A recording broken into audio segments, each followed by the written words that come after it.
Singing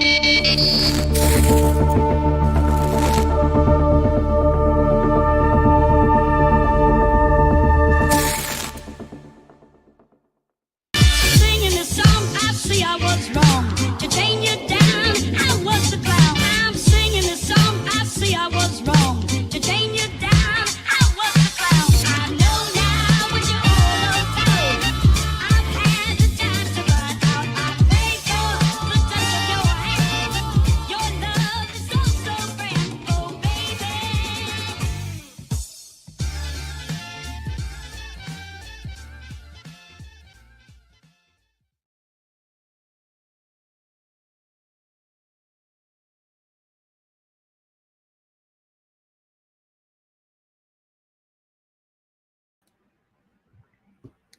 Hello, ladies and gentlemen, and welcome back to the Crypto Talk Now Network station. As with you always, this is Max, and I'm going to do a live video today on XRP, XLM, XDC, Jasmine. It's going to be something else. I'm glad to be here with you guys. I'm telling you flat out, if you've been waiting for Max to bring you some of that, I don't know, juiciness with some of the fat juice, no pun intended, well, you came to the right place. Please smash that like. Got quite a bit of information I want to share with you guys tonight that you may have not been aware of. But man, how about the XDC doing well? We'll get into some of that Jasmine for you. XRP, XLM as well. Yeah, XLM. Stay tuned for that one as well. Remember how we talked about Axios? You know, is that Stellar's ODL solution? How about this for a whopper? There's another solution. 2 ODL solutions from Stellar. Has Max lost his mind? I just bring you guys information. No. Check it out for yourself, but you got to stay tuned for it. Again, please smash that like. Let's start things off with the first comments of the day. And we're going to welcome the one and only. I think it was earlier, it was Mr. Dinu, aka Dingy. I want to congratulate you first. I did see that you were originally the first comment. You had I guess you could say a little notification. I think it was at least 2 months, maybe more, of you being a member. So congratulations. Thank you so much, Mr. Dingy, aka Daniel. And I'm going to get into the next comment. I'm going to welcome also Brittany. Thank you for being here, Brittany. I imagine Boomer F and Sooner was also in the comments earlier, but got chopped off because I did have a delay. You guys got to keep in mind, my dad is very needy at this point, very weak, trying to make sure that he's good with his fluid, all that stuff. So sorry about the delay. All right. So yes, welcome also to Boomer F and Sooner. Thank you for being here. Also, Brittany. Boom. Thank you so much, Brittany, for being here. Guys, please smash that like. I understand, according to what it's saying, that maybe I'm having some connection problems. Hopefully that gets sorted out. Maybe you see me a little bit blurry. I'll wait for that to get sorted out. But yeah, glad to have you guys. Tim Shea is here. He says, hey, welcome to the Mayor of Crypto Commissioner. Yeah, represent the 589th. Almost lost it on that one. Thank you so much, Tim. Boom. All right, we're also going to welcome Patrick Collier. He's giving everybody dabs. He's flexing. Good stuff there. Yeah, there you go, man. You got to do what you got to do. Appreciate you guys. GS, the one and only Orb. Brian Dowie. Brian freaking Dowie. Brian after Dowie. Anyway, there you go. You get what I'm saying. All right, let's go further down into the comments. Glad to have you guys here. Yes, you're, Orb and Max, huh? Malaria, everything is a ma. That's pretty good stuff. Mr. Lambo's Crypto Talk, welcome back. Mr. Lambo's Crypto Talk. Dwight Von Tress is back. He says he swapped some ETH for some QNT. Hey, man, there you go. That's what I like to see. Right on. That's good to hear, man. Welcome back, Dwight. Glad to have you, man. Hopefully you're having a good one. Get that bone. It says Boomer effing Sooner. Thank you for that, Boomer. Let's go a little bit further down to some more comments. Welcome to a few more of you guys. It's also welcome GT with the powerful arm of the one and only Carl Weathers, formerly the original Apollo Creed. Arnold Schwarzenegger, evening everyone. Hope all is well. Hope all is well with you. Let's see who else we have on here. We have Tommy. Welcome back, man. I haven't seen you in a while. Yes. Hi, everybody. Tommy from Rotterdam. Yes. Rotterdam. One of those great sniping maps on Battlefield 5. Anyway, you're like, dang it, Max. If that's the only thing we're famous for, then I'm just shaking my head. I know. But in reality, I'll just tell you something. I always look forward to when they skip the map on Rotterdam because I like to fly around and carpet bomb people in that game. Anyway, all right. But welcome back, Tommy. Glad to have you back, man. Corey B-Bay, welcome back. Good evening, Max, and good evening, everyone. Welcome back, Corey. There's a little dab from the whatever you want to call us, metaverse. I don't know. XDC just keeps going. We're going to point some of that out. It's going to be a pretty decent outline for XDC. Yeah, I'm not going to dismiss XDC. I was like, I got quite the outline for Jasmine. I'm just giving you guys a heads up. The Jasmine outline would probably be the biggest part of the outline, but there's other ones, obviously. I mean, why am I going to talk about ISO 222 if I'm just going to talk about Jasmine the whole night, right? Like, that wouldn't make sense. But yeah, it just keeps going. I agree with that. Again, guys, please smash the like. We're at 19 likes. Not too bad. I understand there's other shows going on as we speak. But nonetheless, please smash the like. Or if anything, share the show where you want to do. We're not a sponsored show, but, we do appreciate it. All right. Let's go further down. I'm going to take a sip off of the fat juice, the mango fat juice. Shout out to Rain. Good stuff. Not much sugar. Very light. Not too bad. All right. Mr. Lambo's Crypto Talk. When do you guys start taking profits at 2x, 5x, 10x? Well, you know my strategy, but I'm glad you're asking everybody else. And it's good that everybody maybe shares that. If they don't want to share it, they don't share it. But it's a good question. Fluffy fluff in the banana hammocks. Like I've always said, imagine getting shot across the map on a first-person shooter. 360 no scope headshot from Fluffy Fluff in the banana hammocks. I'm just going to throw that out there. I'm going to keep throwing it out there. It says, hi, gang. Just getting off work, painting all the doors and windows in a junior high. You were my 36-mile driving buddies tonight. Oh, well, you'll probably get to hear the whole show. Cool. That's cool, Darren. Right on, man. Do these kids at the junior high know that you are the one, the only Fluffy Fluff in the banana hammocks? Anyway. All right, we're going to go further down to a few more comments. Jose Valdez, welcome back. He says, good evening, all. Glad to have you, Jose. And I think that's about it. So what we're going to do now is we're going to start the outline that we have, and we're going to start off with, believe it or not, XDC. And then after that, we're going to jump to Jasmine, depending on the attendance tonight. I'm going to keep an eye on that. So give or take on the time. But yes, please smash that like. Let's get into some XDC because it's on everybody's mind. I mean, come on, it's big stuff. Michael Montclair, welcome. Glad to have you, man. All right. We're going to get into this, and I'm just going to get things primed and ready to go on this. But before we do so, I have a nice little intro for you guys that you might not have even been aware of. Yeah, that's right. I can't play the music, unfortunately, because I play the music. Oh, well, let me play the music anyway.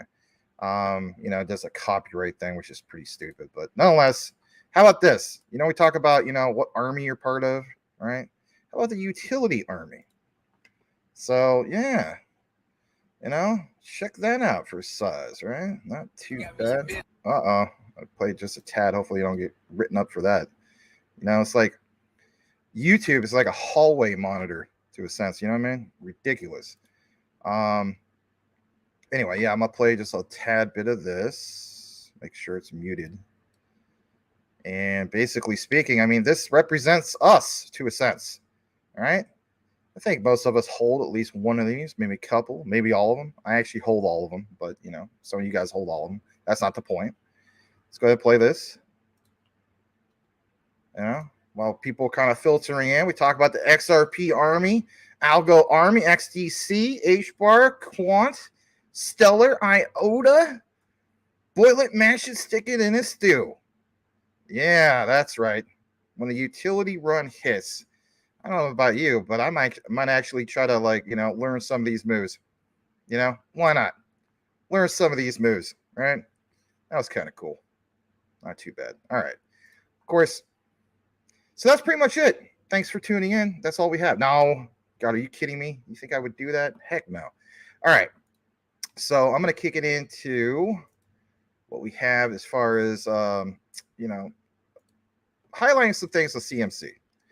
Please smash that like one more time. We are at 25 likes. We almost have 40 people.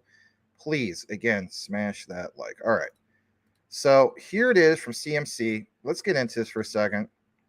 And as you guys can see right here, XRP is trending. WorldCoin is trending. Quant Papa point out some things. You guys point out some things like, you feel as though WorldCoin's dangerous.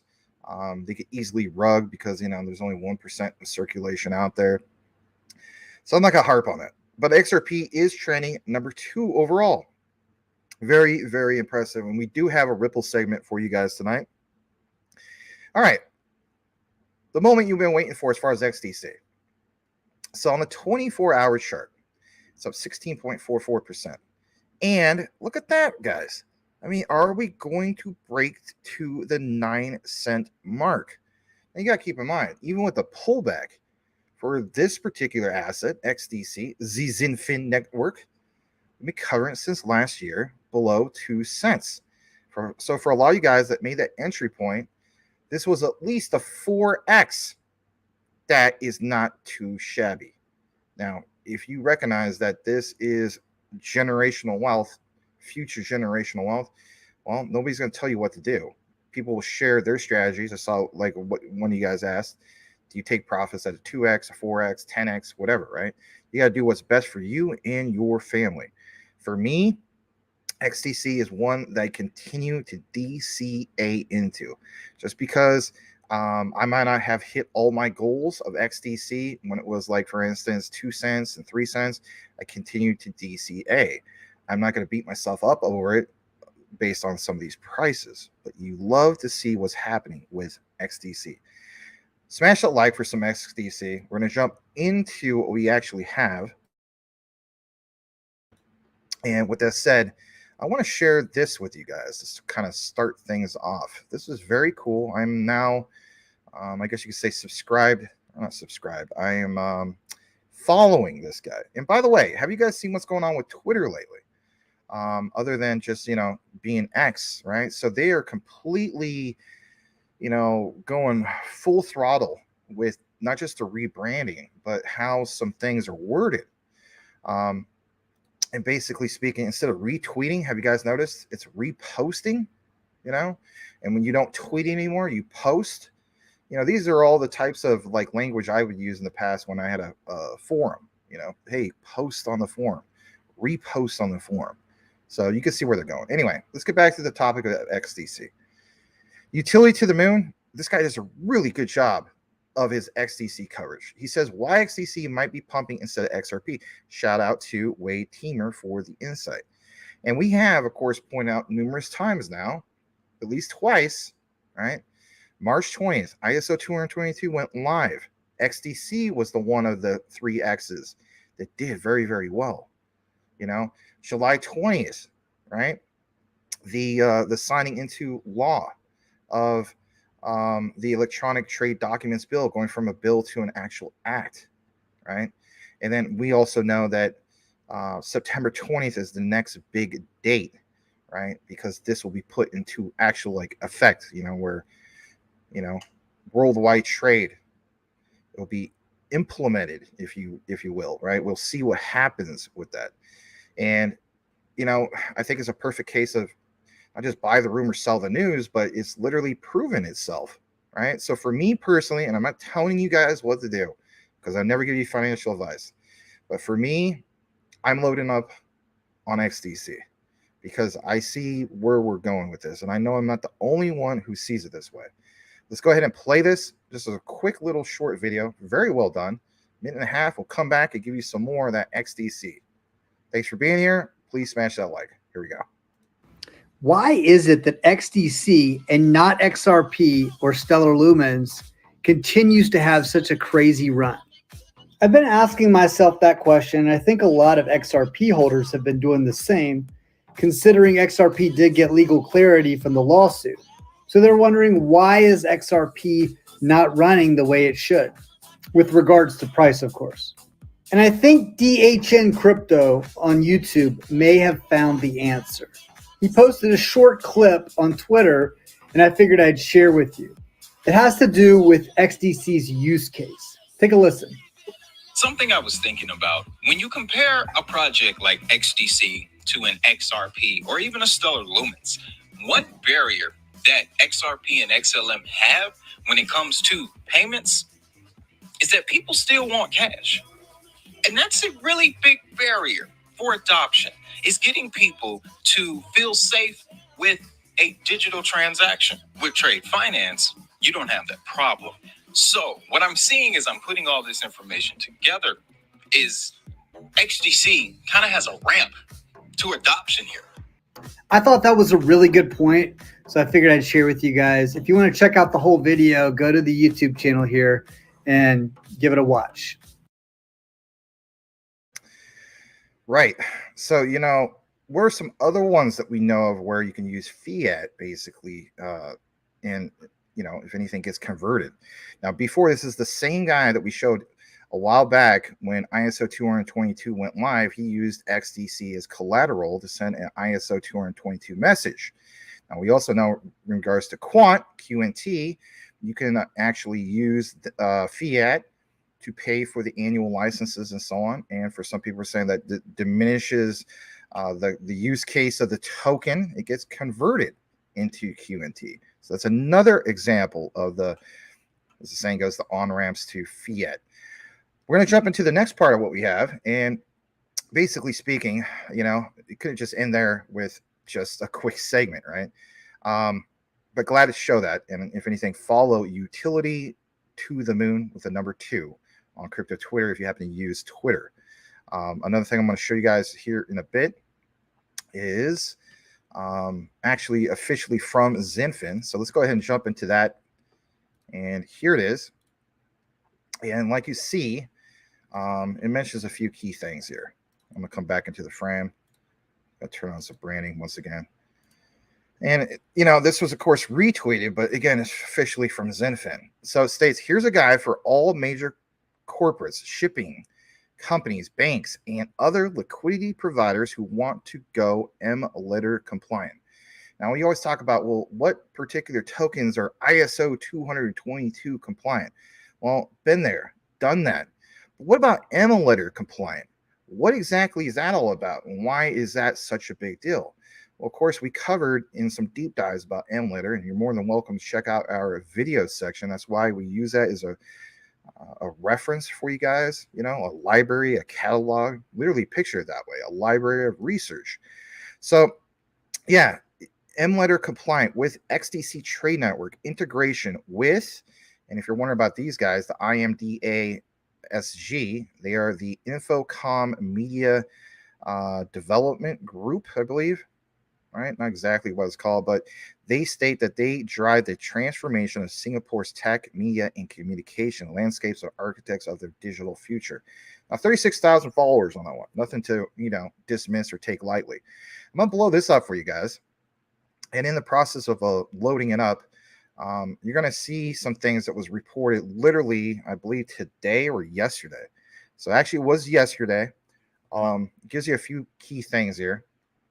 And like it says, unveiling M-Letter's potential in international trade with Trade Trust XDC network partnership. And let me just double check to see if that's big enough for you guys. Thank you so much for being here and ticking up to the 50s. Try to get into the 60s. Please smash that like. It says it's a step-by-step guide to secure trade document verification. At the end of the day, for people that are like dismissing XDC, which I don't understand why people still do that, there's a difference of, utility in motion and the concept of future utility. With XDC, we do see a strong amount of not necessarily utility in motion yet, but when we talk about stocks, crypto, you name it, it is all about supply and demand. There's a tremendous amount of supply and demand for what XDC brings to the table. Again, let's get into this. The trade trust ecosystem developed by the Infocom Media Development Authority, IMDA, that's what it means, my bad, in Singapore has become a game changer in international trade. And this is, of course, the key areas to pay attention to if you were not following this or not aware of it. It's all right. So they've gone ahead and partnered with XDC. Bottom line, Trade Trust introduces groundbreaking features that enhance document authentication and bolster confidence among business worldwide. Now, before we get more into this outline, I want everybody to understand, if you are thinking this is all something that sounds good, but this is not the actual token utility being used. And to a degree, I might agree with you. But towards the end of the outline, we will have some actual info in regards to the actual token utility and how this gets all tied in, because let's face it, it's a great question. So yes, this bolsters confidence among businesses worldwide. The collaboration between Trade Trust and the XDC network introduces a new era of international trade with emulator and a pivotal component as blockchain tech continues to revolutionize global trade. That's the whole key thing, global trade. It's not just like when some people, not a lot of people, hear the concept of global trade, it's like you want to throw the concept into one basket. It doesn't really work that way, But if anything, this solution is monumental, providing a real, there's real problems out there, as we know, right? When it comes to supply chain and logistics and so on. If you can have something which make everything more efficient, isn't that the beauty behind all of it? We talk about blockchain, distributed ledger technologies, and so on. We talk about the future concepts. But if supply chain breakdown is literally at our front door since, probably even before 2020, but that was the highlight, right? When COVID happened. So tackling the problems that are literally right there at our front door, or right in front of our shipping docks, if you will, right? Again, XDC is one of those solutions to a big problem. Again, guys, supply and demand. Within this ecosystem, the concept of emulator, model law on electronic transferable records emerges as a transformative element. Now, some of you guys that may watch our show, maybe you're that type of guy, you're like, I just want to see what's going on with these crazy pumps. I'm not interested into the knowledge and so on. And I would say that is such a shame, because you know what? If you understand how big this is, well, you might not even be one of those type of persons where you want to swing trade this every day. I'm just throwing that out there. Do what you got to do. It says this multi-layered approach integrates Trade Trust document authentication capabilities with the XDC network's efficient blockchain solutions. Again, you're going to see that pounded home over and over and over again about this thing literally being a solution. It is a solution to real world problems. This provides users with unparalleled level of trust, efficiency, managing their assets, managing their tokenized assets. Again, we're going to get into that. All right. Before diving into Trade Trust workflow, sure you have the following prerequisites. Like it says, MetaMask wallet, if you choose to do so, don't have to. XDC token balance to cover transaction fees. Wallet on JSON file. I mean, that's a coding language from a long while back, right? Some of you guys are into this. But it goes into some of like all these details, right? And it breaks it down literally on 3 different operating systems. The free one, which is Linux, Mac, and even Windows. It tells you guys, like if you were into this, how to acquire the JSON file and all this information, right? So of course you can nerd it out with that. But what I want to show you guys here before we jump more further down is this next part, okay? And we're going to jump to it right now. And basically speaking, here's a little bit of just that. All right, here it is. Another thing from XDC, Zinfin. All right, it says they, of course, are partnered with what we just mentioned with IMDA.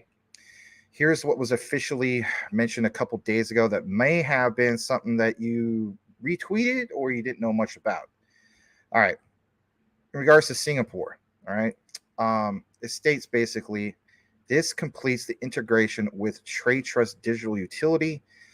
Trade Trust framework connects governments, because if you're wondering like, well, how, there's one thing about XDC having connections and the speculative things of, the supply and demand, but is there real connections? Yes, there's real connections. Here's the real connections. to governments, businesses, public blockchain, tracing the source and verifying the authenticity of digitally issued documents.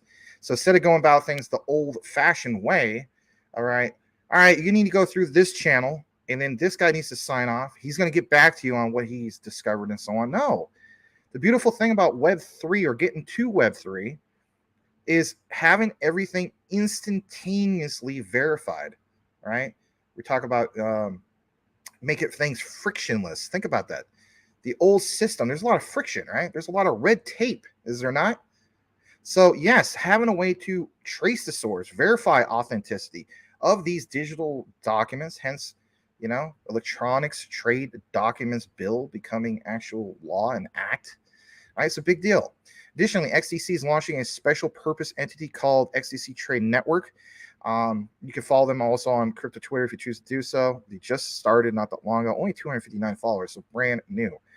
But basically, they are focused on interoperability of M-letter solutions and providing liquidity for trade documents developed on M-letter compliant solutions.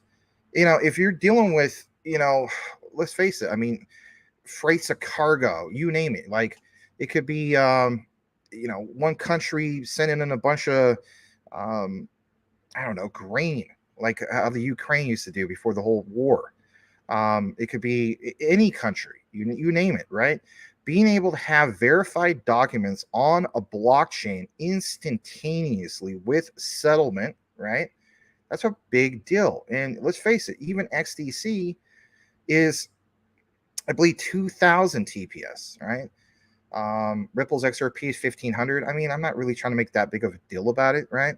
Some people, of course, in the future saying even with XDC, they're going to need to be able to scale up in the future. Hey, I think that's more than doable. If you've been paying attention to some of these things, that is more than doable, right? We're talking about literally a company that's a fork from Ethereum trying to provide more faster, secure solutions, and especially with that military connection, right? We literally refer to this since last year as military grade blockchain, right? Blockchain 4.0. You think that the military is not going to scale? Give me a break. All right. You can nerd it out a little bit more if you choose to do so. I thought I'd show you guys that. Of course, we're not just going to end it just there. I want to show you guys just a tad bit more. Here's this whole thing from Trade Trust themselves. And this is good. This is some of the, I guess you could say, the juicy stuff. All right. So again, please smash that like. Let's just double check how we're doing on the likes real quick. We have 61 people watching. I really appreciate you guys. 41 likes, 61 people watching. We could tick up more. Again, we're not a sponsored channel. It's all that I ask. I don't ask for super chats or any of that stuff. But what I do ask is that you smash the like. Unless you're driving down the road, if you're like, Darren, right? Fluffy fluff in the banana hammocks, right? And you can't hit the like because, might get in a car accident, then don't do that, right? I want you guys to live, to enjoy your generational wealth is the bottom line, all right? But yes, please smash that like. Let's get into some of the juicy stuff, all right? Here's the icing on the cake when it comes to some of this XDC recent news. Trade Trust, which was developed by the IMDA, a huge governmental agency in Singapore, and as we know, when it comes to Singapore, they're the most crypto-friendly. They're up there. I should say that they're the most, but they're definitely up there with Dubai, some other places, right? Probably at least in the top 5 when you think about crypto-friendly places. Pounding it home to educate their people about blockchain, distributed ledger technologies. Awesome place. Anyway, this is groundbreaking because it's a way to conduct cross-border transactions and verify documents. Now, when people have mentioned in the past of you need to own the X's, we put so much focus on XRP, right? So much focus on XLM, and rightfully so. Don't get me wrong. But they always dominate when it comes to the conversation of cross-border payments.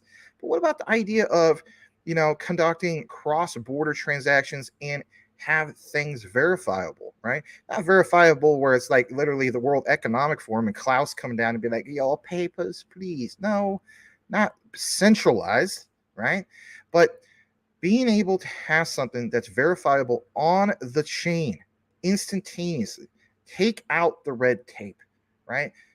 Being able to solve things, right? That's the big deal. And like he says, before anyone asks, you'll need to you basically need XDC as in the token. Did I not say I was going to talk about this? The token for the transaction fees. Is that the whole concept of having utility-based cryptocurrencies for the actual token that you own? Hence the term tokenized assets. You see the utility in motion. So understand that we are at the stage of that supply and demand has dramatically kicked in. What will be the next stage for XDC? This is why, for me personally, and I'm not telling anybody what to do, it's never financial advice. But September 20th is coming up. I'm telling you flat out, this will be the third time in a row. In my opinion, there is enough evidence to support that this. I'm not a big fan of dates, right? Because we know how that worked out, especially when it comes to meme tokens. This is not a meme token. I feel as though that I have to put my focus now on loading up on some XDC, because if I don't, this is where we talk about price shock, supply shock, and so on, right? Why would there be a supply shock? Well, we talked about the liquidity earlier, did we not? So you constantly having utility in motion on monumental scale, worldwide trade, right? This is not just something like some people are stating that where, oh, this is only going to affect the UK. No, we talk about the framework. That was the framework. They literally laid it down. Do you think the King Charles is going to sign off on something if he didn't get advised on, look, man, this is going to change worldwide trade? That is supply. That is demand. And being able to have your token be used for the transaction fees, that's big. And look what's highlighted here. Let's understand the workflow. Before diving into the trade trust workflow, ensure you have the following prerequisites. Again, this was taken from the other screen, but a highlight just in case you didn't miss it, or you missed it, you're just tuning in. MetaMask wallet, XDC token balance to do what? Cover transaction fees. Think about how many darn cryptocurrencies you own where you're just getting to the hope of, well, this is a utility-based crypto. This is, but we need to get these partnerships going, and we need these banks, right? You know where I'm going with this. We need to get these banks to sign up, and they're going to use this for on-demand liquidity and all that stuff. Hey, that's great. And I'm a big proponent of it. I think that's life-changing wealth. But this is XDC we talk about here. It deserves to get credit where credit is due. You hold the XDC token to cover transaction fees through the trade sector. And last I checked, that's a multi-trillion-dollar industry. And what do we also see happening recently? You see the institutions recognizing XDC. My God, remember when XDC, I can't believe we're saying this right now, because this was a conversation we talked about over a year ago. Remember when XDC was literally over ranked 200, or then it went to like 150. Then it went to the top 100, right? It's like 45 right now. When is XDC going to be in the top 10? Yeah, you heard me say, how long until XDC is in the top 10? It's not hype. It's not, oh, I just tuned in. This guy is hyping this. This utility speaks for itself. And I'm not going to be on the sideline when they done a third time where it was literally a proven case of buy the rumor, sell the news, whatever you want to call it. Two last times we have experienced this, March 20th and also July 20th. No, not with FedNow, but with Electronics Trade Documents Bill, now the act, right? Now the next thing, being actually not just implemented, but like going into effect, and how that changes everything, right? There's one thing about getting to the goals of Web3 and all these other great concepts, but you have one that's the start of that example. Is that not bullish in itself? What you guys see here, is that not bullish in itself? I'm not going to harp on this anymore, right? Because at the end of the day, it's not financial advice. I am so excited about XDC. Please smash that like. Thank you so much for being here. I'm glad to cover some of this with you guys when it comes to XDC.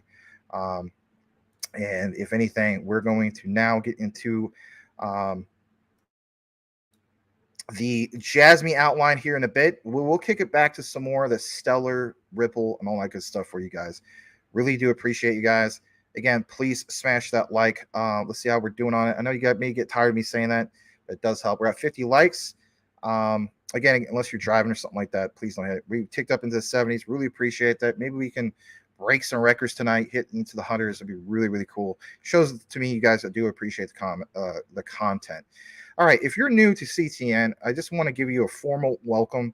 Any questions or comments you have, feel free to drop it. Even if you're brand new to crypto, everybody was brand new at one point. You know, just because some people joke around, call you a crypto noob. Hey, we were all noobs, just like video games. We were noobs at one point. But the point is to learn, right? Learn about the generational wealth. I didn't get rich in 2021, but you know, if you're new to our channel, I was able to turn in 10K that became 120K. It wasn't life-changing generational wealth, but it allowed me to get bit by the crypto bug, if you will. And it allowed me to want to research the ones with real solid utility. So if you're all about utility, you connected to the right channel, and we're glad to have you here. We have a very welcoming community. All right, let's go ahead and get into the comments because I'm a little bit behind, obviously. 6:23 p.m. It is now 6:51. Not super behind. We got everybody, of course, welcoming each other, which is always a good thing. Orb says, I would pay a few bucks to see Max and 2-Bit try that dance. That'd be cool. Yeah, I'm down for it. Brian Riley, welcome back. Happy Thursday, Max and gang. Well, thank you so much for being here, Brian Riley. I did respond back to you about the whole thing you mentioned with NASCAR on a comment, so you might want to check that out when you get time. Cool Cat Crypto, welcome. Watch it with XDC. Remember, it went to 10 cents not long ago, then went all the way back down. Yeah, I mean, people are going to take profits, but I mean, God, I mean, the days of people are like, oh, I'm going to buy XDC at 3 cents. Like, no, you're not. All right, you know, unless there's like, you know, Black Swan event, but that would still take a lot. All right, but welcome to Cool Cat Crypto. Let's go further down into the comments. And if anything, like I mentioned earlier, you know, don't buy in a green candle. You know, if you feel like there's going to be a pullback, wait for the pullback. You know, play it smart. All right, let's also welcome XXI Gaming. Glad to have you here, XXI. Always appreciate you. We also have Stump Rider in the house. Glad to have you here, Stump. And let's see if you guys got any other specific comments. Here's a good one from Boomer F and Sooner. He said XDC is pumping and not XRP is because XDC only has 13.9 billion circulating supply. XRP has 52.7 billion. Well, not only that, my thing is this, right? Is the utility being used. Now, I understand that we're not to that point where utility is actually being used, but things literally being signed, I mean, come on, by the king of the UK, you know, King Charles and so on. You can see where this is going. But my thing is this, I'm so glad that I own the 3Xs and then some, you know, the utility, future utility, where you want to call it. Blackwood's in the house. Welcome, Blackwood. Glad to have you, man. But we're not for the circulating max supply is why I believe XTC and XLM are superior to XRP. That, you know, if anything, you know, you want to be too far off with some of the statements. I mean, you know, for me, XDC or XRP is pretty much still tied close to my QNT. That's just me. All right. You guys have different beliefs, and that's okay. I'm not shooting any of that down. But yeah, it is worthy to point out, like we always mention, XLM has literally half the supply of XRP. And by the way, on our XLM segment, it's not a very long segment, but it's a good segment. And we're going to talk about a project. It's called ARF, and why that's significant. Remember how we talked about Axios being, you know, is Axios basically Stellar's ODL solution, right? Like literally. Well, how about another one? That sounds crazy. Some people are like, man, that just sounds nuts. Like, how could you have more than one? Stay tuned to that because that's a new segment that we're going to bring to you guys. I watched part of that interview, and if anything, we're going to play that for you guys, as well as some other things. Danelle Dixon has a little thing that she shared earlier. Cool stuff. All right, I probably didn't say it, you know, earlier, but I will. But let's read this real quick. Magic Power says every crypto has its rises and falls depending on several factors: news, manipulation. Right. What matters is what rose the most in 2025 to the bull run top. Yep. Just like the thumbnail reads, guys. Preparing for 2025. Don't get me wrong. We could still make some money towards the end of 2023. All right.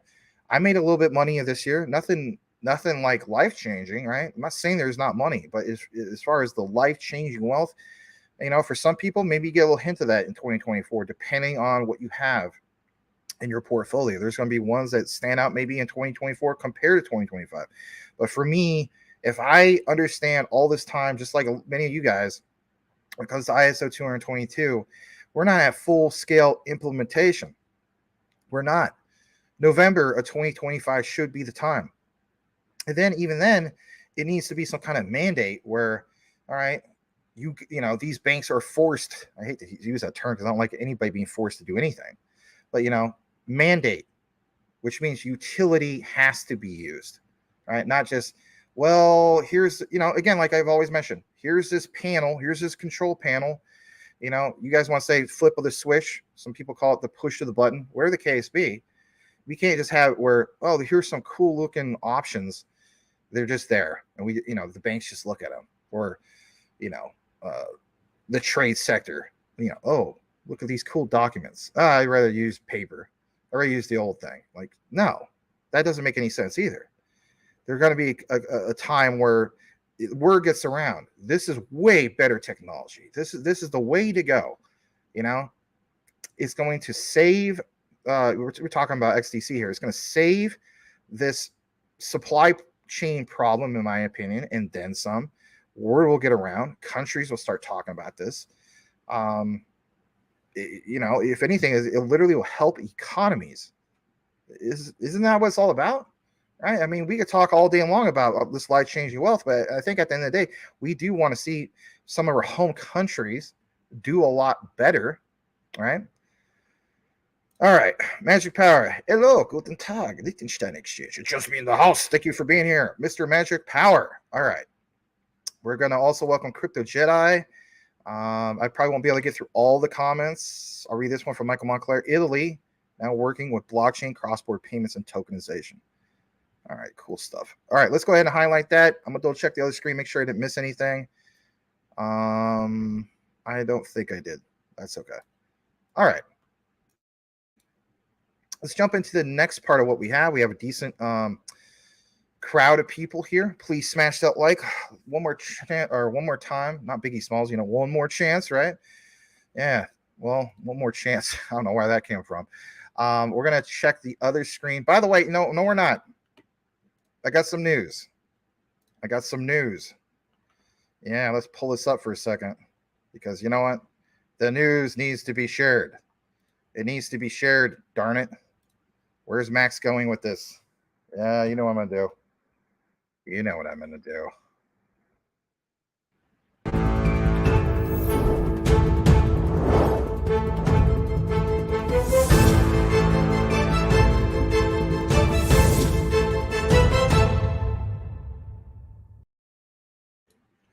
If you're just tuning in, we have some CTN breaking news. XDC has just ticked up into the 9s. Let's get into this for just a brief moment. Straight from CMC. And as you can see right here, highlighted, plain as day, XDC, Zinfin, ranked 43, has broke into the 9-cent mark, 0.09095. Why is that? The 1 hour candle, 4.41%. Let's hop on over to a KuCoin chart to properly look into this. And then of course from there, we'll get into some of that Jasmine that we promised, but this is some of the breaking news. All right, let's pull this up. And if anything, I will get into XDC here in a bit. Just trying to pull up this candle. I imagine on that 1 hour, it's probably looking pretty juicy. But let me pull this up because I don't have it yet, but I will. All right. Let's see. Well, is anything really significant going on here? Well, here's the 1 hour. I wouldn't say it's anything that is just overwhelmingly amazing, but I mean, maybe we'll keep an eye on this here in a bit. Hold on, let me pull that screen back up. I'm so sorry. Let's leave this up here for a bit. This is the 1 hour chart from KuCoin, and we might see something. So as the show keeps going, we'll double check on this. So I'll keep that tab up, but nonetheless, thought it was pretty interesting. All right. So we will now jump into the Jasmine coverage. I know that was nice to share with you guys. And if anything, it's a blast from the past, but we're going to get into why there's a certain person that we all should pay attention to. If you hold Jasmine, again, please smash that like. Let's jump into our Jasmine coverage. So I want to share this with you guys, and hopefully you can see it okay. You do. So let's jump into this for the time being. And this is going to be, like I said, quite the outline, to say the least. I want to get into this for a second. All right. So basically speaking, we all know about Kunitake Ando. We know about Kazumasa Sato. We know all about Hara. There's other key players. Now, this particular guy, I want to talk to you about for a second. And before I kick it into who this guy is, which is Vice President Masanobu Yoshida, I want to talk to you about this real quick, right? So let me just backtrack for a second. Basically speaking, it's Representative Director Kunitake Ando, right? We, of course, know that he did a lot of things with VIO, right? I'm finally pronouncing it right. So people point out, stop calling it VAIO, Max. Call it VIO. Okay, whatever. All right, but this other one, Xperia, right? Smartphone created by Sony, right? So this might be something you kind of forgot about for whatever reason. I want to share this with you, all right? This is going to be good for the outline. Now, this is not some abandoned, technology from Sony. Now, it may have not like completely won over everybody in the past, maybe due to prices and so on, but it's still available. Like they have these bundles. It's expensive, don't get me wrong. But yeah, Xperia 1, 5, 256 gigabyte, whatever. There's other options. It's still available for sale. Why would I point out some of these things? Well, I'm gonna get to that as well. But basically speaking, here's some recent reports. All right, this was back on June 23rd. Says Sony won't stop making Android phones. Right. And it said basically Sony's Xperia lineup of Android phones has never been particularly popular. And despite the high sky pricing making them almost impossible to recommend, the company isn't throwing in the towel. I want you guys to pay attention to this. The towel anytime soon, as Sony just committed to years of further Android releases. I want you to listen to this just for a brief moment. We'll kick it more into what we have, obviously, with this outline, or it'll all make sense to you. In a press release, Sony and Qualcomm announced a multi-year deal to continue bringing Snapdragon chips to Xperia smartphones, both in the premium and mid-range tiers. Qualcomm Tech announced it was extending its collaboration with Snapdragon platform powering Sony's future smartphones. The companies agreed to work together on the next generations of premium, high, and mid-tier smartphones. Now, in regards to some of this, right? Some people are going to say, well, this is a nothing burger, Max. What the hell does this have to do with Jasmine other than that Sony connection? I get where you're coming from. But what I want to state is this right here. And that is, even internationally, Sony only makes up a very small chunk of the market. Japan, Sony's home market, is among the most popular. And even there, Sony has been seeing a decline. Now, how can you take things to the next level if you've been seeing a decline? Don't you need to embrace brand new innovative technologies, and if anything, tied into what? Blockchain. Yeah, you do. Well, with that said, I want to show you guys just a tad bit more. And 3 days ago, it was reported from this outlet, which is basically pocketnow.com, states Sony's Xperia 5 III gets a massive 40% discount, right? They recognize that probably it's just too expensive. But maybe with supply chain issues, and no, this is not an XDC segment, but maybe with supply chain and other connections that they made, you can significantly lower the cost, right? It says take advantage of the latest deals on Amazon, where you can find, as we speak right now, Sony Xperia 5 III and more on sale. 40% discount is not too shabby, right? That brings in more people. Well, where exactly am I going with this? Where I'm going with this is basically this right here, and check this out for yourself. Let's share this. It states, our strength is the Japanese quality, represented by Sony, as in Jasmine, right? Because this is a Jasmine segment. And other manufacturing powers. They believe that the fact that your service is provided by a Japanese manufacturer or company alone can give you a sense of safety and security. A company like this can create a very high credit value just by itself. And if we go further than that, we are going to create and generate value. In the future, blockchain tech will be widely used, especially on IoT devices, for example, on computers, you better believe it, smartphones, and other wearable devices. This part is not highlighted. They're going to accelerate their efforts in making such devices freely available on the Jasmine platform. So we talked about the concept of super wallet. Let's face it, most of us are probably going to use the super wallet on our smartphone. So again, where is Max going with this? Well, that's a great question. And I want to show you guys this, because you know what? It's not about necessarily, as the saying goes, what you know, is who you know and who they are connected to. Now, we put so much focus, obviously, on Kunitake Ando, Kazuma Sasato, a little bit of Hara, right? He's basically that guy who's like the spokesperson, if you will, for the Jasmine brand. But this guy deserves a very good mention, okay? And for some of you guys that have been following Jasmine for years, you may feel as though that this guy's a nothing burger. He is not. And I understand that in the past, other people have brought you the news in regards to this. I have a little bit more of that extended research to provide. So even though you may think you know all about this, and I mean this respectively, there's some other things that I recently have learned that I feel as though is really worth pointing out. All right. Masanobu Yoshida, at the time back then, president of Sony's handheld computer company in Hong Kong, to launch his company's flagship. Now, keep in mind, when we saw Jasmine go over to Hong Kong, some people would feel as though that was kind of a stretch. Why are you going over to Hong Kong? Is it because, Hong Kong wants to take some of your technology and implement into their 15-minute cities and so on? Well, you got to keep in mind, Hong Kong itself has a different stance.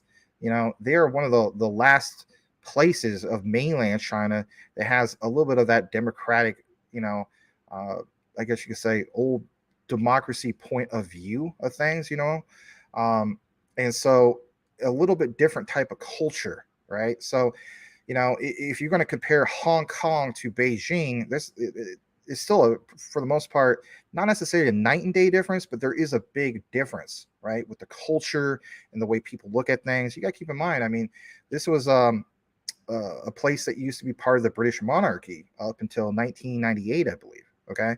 So this guy, right? He's with the flip phone. This is back in November 2002. And you guys know I do these types of things, right? Some of the deep dives about this. I swear, this is not a nothing burger. This is some good stuff. Smash that like, pay attention to this. So, he's displaying some of these ideas and so on. And on this other one I want to jump into is this right here. And basically, it's on his profile, right? This is, again, all the way back in August 5th of 2021. But on this outline, it says Jasmine Executive Team Interview, Video and Project Introduction, Part 2 from Masanobu, I got to get that right, Yoshida, right? And also Kazumasa Sato. I think I've seen this video. I didn't have it handy. And nonetheless, when I went to look at it on YouTube, it was set to private, so I wasn't even able to share it. But here we go, right? It says, hello, his name is Masanobu Yoshida. He started his career at Sony as a developer and video camera engineer. Now, think about this for a moment, right? We know that when Kunitake Ando shared the stage with Steve Jobs back in 2005, roughly, Steve Jobs was displaying that new Sony HD camcorder. And at the time, that thing was very expensive. I think it was like $3,500, but it was very innovative to a sense because it was a brand new HD technology. And the point was Apple being able to take that tech and put it into their phone, right? And of course, the rest is history. Well, this guy apparently was the brains behind that. That's why I want to point that out. Video camera engineer. States later on he was responsible for cell phone development and the PDA business, which was the predecessors of today's smartphones. So when we talked about Kunitake Ando and the Apple connection with Steve Jobs and so on in the past, like I mentioned, that Kunitake Ando, a pioneer of IoT. This guy is also a pioneer of smartphones. Now, again, if you don't understand some of this stuff, it's okay. If you're brand new, it's okay.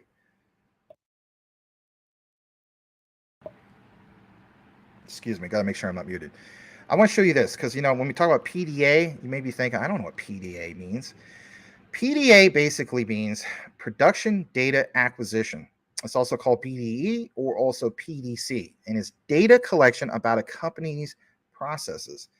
When it comes to Jasmine, it's all about what? Personal data lockers, personal data management. But what about also a collection of companies' processes, right? It also goes on to mention that this is deliberate monitoring, tracking, collection of production or operating data in ways that make it useful and relevant in attaining macro production or productivity goals of, for example, an organization. So the concepts of Society 5.0 being fulfilled, that's one of the key things I want you to take away from this. Now, as I jump back to this, I want to get into a little bit more about this. And where it states this right here, right? PDA was loved by customers worldwide with the CLIE brand. After that, he, as in Yoshida, worked at SoftBank Mobile as a managing executive officer. He was a managing executive director, in fact, with overall responsibility for terminal and service development. During that time, the development of the iPhone, which was the first, basically launched in Japan in 2008, was impressive. He would like, of course, to take the opportunity to explain, but bottom line is this. Everyone says that the next big thing after the smartphone, and listen to this part, is the Internet of Things, and he agrees. What is one of the key things we have pointed out for months now, doing these deep dives here at CTN? And that is, these guys are the pioneers of all this, but they have unfulfilled dreams, and they also have that vision of fulfilling, I guess you could say, their aspirations of these concepts. Society 5.0, with the Internet of Things, you name it. Now, what I want to, of course, just get into here also, and this is not going to be the deepest dive of deepest dives. It may seem that way, but it's not. I want to get into this. And let me get to that screen real quick. Basically speaking, is this right here. Masanobu Yoshida, I'm just going to call him Yoshida because it's a lot easier, started Dreamforce Corp. Now, you may be wondering, like, I have no idea what that is. Get to the point of why that's important. I swear I will. This is an IoT integration service company that created Tatsujin Network of Specialists. All right, let's take you over to the Dreamforce site. When we go over here, of course, most of this is in Japanese and so on. And I'm not going to get into all this because, like, obviously it can't, even with the interpretation. All right. But I did find some key things I want to point out to you. And where it says business content characteristics, and this is good stuff. It says, we are a company that can handle everything from IoT planning, development, and design to outsourcing manufacturing to EMS. Really? Now, you got to keep in mind, this guy, and I'll show you this later, he retired from the Jasmine team, I believe, in 2021. Okay? But again, all these guys are well connected. It's not, like I said earlier, it's not what you know, it's who you know and who they are connected to. Hence why I use the examples of, who is your plug, who is your connect. At the end of the day, it doesn't matter if it's IoT, you name it. If you're just, or even if you're a business, right? You have to have some good connections, right? Especially when it comes to business, right? Especially if you're a startup. It says IoT ideas come from various industries and industries. It says it twice, probably because of this. This is the Japanese English interpretation. I apologize. But it says it's a very long road from planning hardware suitable for IoT services. And it is. This guy is so well connected that he is Jasmine's connect to a whole other world that we didn't even know might have even existed as far as what has gone on in the background. Again, It could very well be, and I'm not saying for sure, but again, the Jasmy connection to Hong Kong was this guy from based off what we saw. Many IoT projects cannot overcome. Oh, let me go back for a second. Hardware suitable for IoT services to select EMS in mass production. I didn't want to dismiss this part. Mass production. What are we trying to solve when it comes to Jasmy? We're trying to get that mass production, that mass adoption. Just like the example I made earlier about, ISO 222, right? That flip of the switch is not going to happen unless we get, for instance, full implementation first. So this guy is very well connected. And this statement about mass production, I thought was worth pointing out. Now, I'm not going to end right here. Many IoT projects cannot overcome the barrier of initial cost. True. Planning and development costs, mold costs, prototype costs, which is a serious issue, especially for small and medium-sized enterprises. They do not have any full-time employees, but once a project is decided, they make maximum use of the networks that they had in the days of Sony. Using that reference, again, back to Sony. Why would they want to do that? Because Sony has more than proven itself when it comes to their products. Maybe they didn't do a great job here when it comes to the marketing, but who didn't love a Sony Walkman back in the day? Or Sony PlayStation? You get where I'm going with this. You even mentioned SoftBank. It says, gather the right people in the right places, build an efficient development system to maximize costs in a short period of time. Could we very well see Jasmy start to maximize, like it says, some of the things that they're trying to do in regards to cost in a short period of time? Now, there's some recent FUD that's happened with Jasmy. Has there not been? Yes, there has been. And I had to keep reminding people, not you guys, but a lot of the newcomers, on crypto Twitter, they'll point out, I don't understand. Bitcoin is down. Ethereum is down. Why is Jasmy down? Jasmy runs in correlation between those two. But also keep in mind, like we showed with you guys last Monday, that we are going to get a surge with altcoins. And maybe very well that even though there's enough evidence to say that BTC will always have its dominance, there's also going to be a period of time where altcoins will have their dominance too. If you believe in the whole concept of utility run, that's not too far off, is it? No, it's not. It says you can get the effect. Members can be gathered from a wider range of networks, so on and so forth, right? But yeah, major products, technologies, products, service overviews, and application examples. Just a little bit more about this, because this is a big deal, in my opinion. They plan, they develop capabilities. That's their greatest strength. Again, this guy might have felt as though that he is not able to, share his greatest strengths with his position of where he was at with Jasmy. But moving on to this, again, being partnered with some of these guys and so on, that is a big deal. And as we know, when it comes to the Internet of Things, Society 5.0, and what they're trying to solve over in Japan and also abroad in that Southeast Asian sector, it's not just the concept of one company getting it done. Hence why I've always used that example of a Hollywood production. Is it just one director? Is it just one producer? Is it just one actor? No, it is a collaboration of many talented and skilled individuals to come together and solve one big, great thing. You can apply that to, for instance, Society 5.0.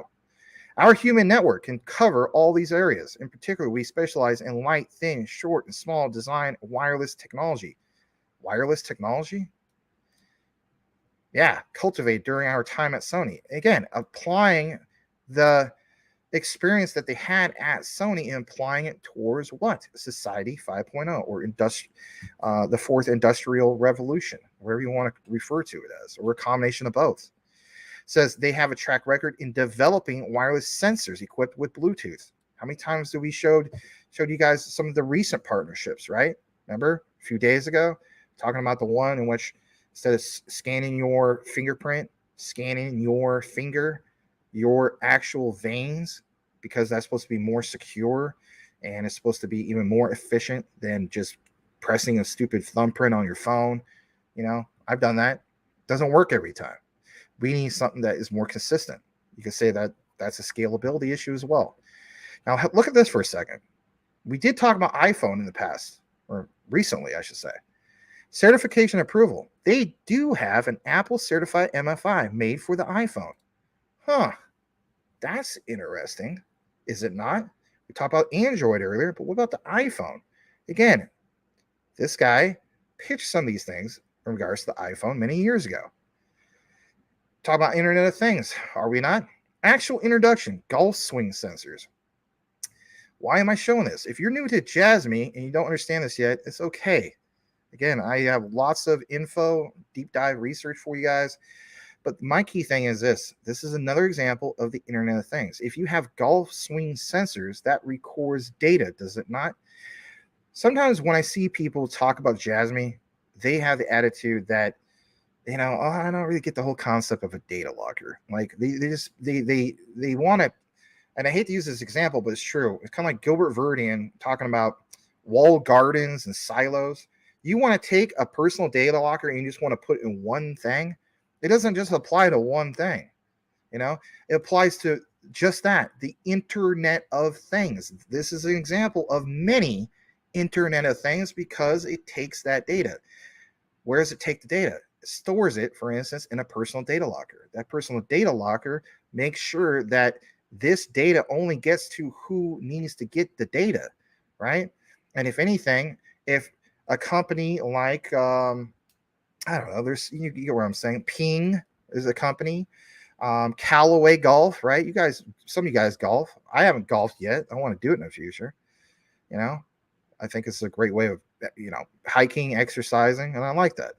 But my point is, this is one of many Internet of Things, right? So that data only gets monetized if you choose to allow, for instance, Ping or Callaway or whoever take that data for they can share it and so on. And then they also, because all this is transparent, they have to make sure that they are compliant with that data as well. It's a win-win all the way.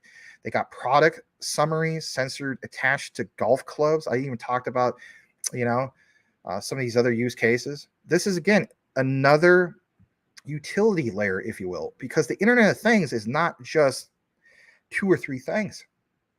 Many different things. But you like the idea that they give you some of these examples. The sensor, accelerator, all this stuff. Wireless communication tells you which ones are compatible. Jointly developed with access.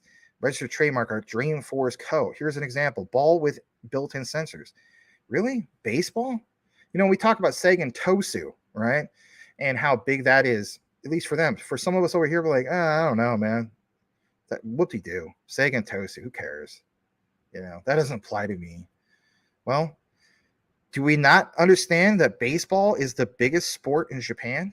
Yeah, it is. Our America's pastime, if you will, was formerly our number one sport in the 1920s, 30s, 40s, and I guess 50s, maybe even the early 60s, right? And of course, it's not no more, right? American football is, you know, I know some of you guys are overseas. You get what I'm saying? Here in the United States, you know, football, right? American football is our number one sport, but baseball still ranks up there. But this is Japan we're talking about. So a ball with sensor, you know, like it's a ball with built-in sensors. All this is part of the Internet of Things.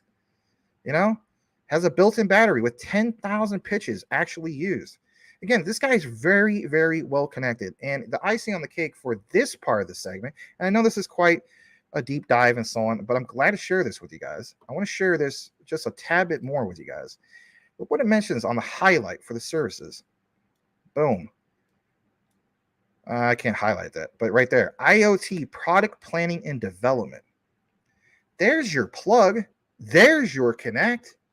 So Yoshida, even though he's, you know, not officially one of these executives for Jasmy anymore, he's still well connected. He is part of that greater scheme of things, that, you know, collaboration, right? For the Internet of Things, for Society 5.0, IoT product planning and development. That's worthy of a mention. Now, you saw the other part where it's talked about Guru Network. And let's get into this for just a brief moment in regards to Dreamforce. What is the Tatsuin, if I pronounce that right, Tatsuin Network is a technical consulting service that solves customer technical problems and issues in a one-stop basis for forming a team of reliable experts in each field. We call them experts in our company. We've been judged by Dreamforce, our company. So this parent company that Yoshida is part of, right, oversees, if you will, the Tatsuya network. Why point out Tatsuya network, Max? And again, I understand probably not pronouncing it right. Well, right here, and I know you see patent firms, and we'll get into that in a second. They are a master and seasoned expert who have been trained in a large company. In addition, they can provide comprehensive services by forming a network with corporations. So again, guys, like I mentioned earlier, it's not just one getting it done, many corporations that provide specialized services, certified bodies, EMS, law firms. You want to talk about being compliant? Yeah, Jasmine has been compliant from the get-go.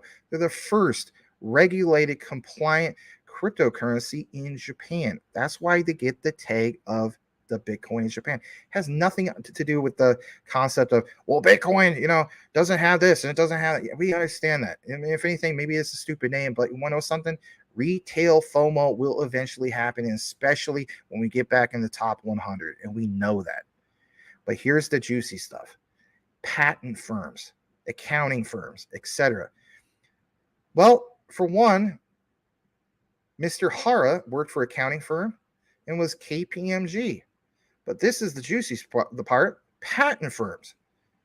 What did we show you consistently when it came to Kazumasa Sato? Recently, did he not put in for a new patent for Jasmine? Yes, he did. That's big. Who is the plug? Who is the connect? Yoshida, patent firm. You think these guys still don't talk? Trust me, they still do talk. And if I need to show you guys something in regards to that, I won't do it today, but maybe I'll show it to you tomorrow. I have this thing because I did more of a deeper dive into this.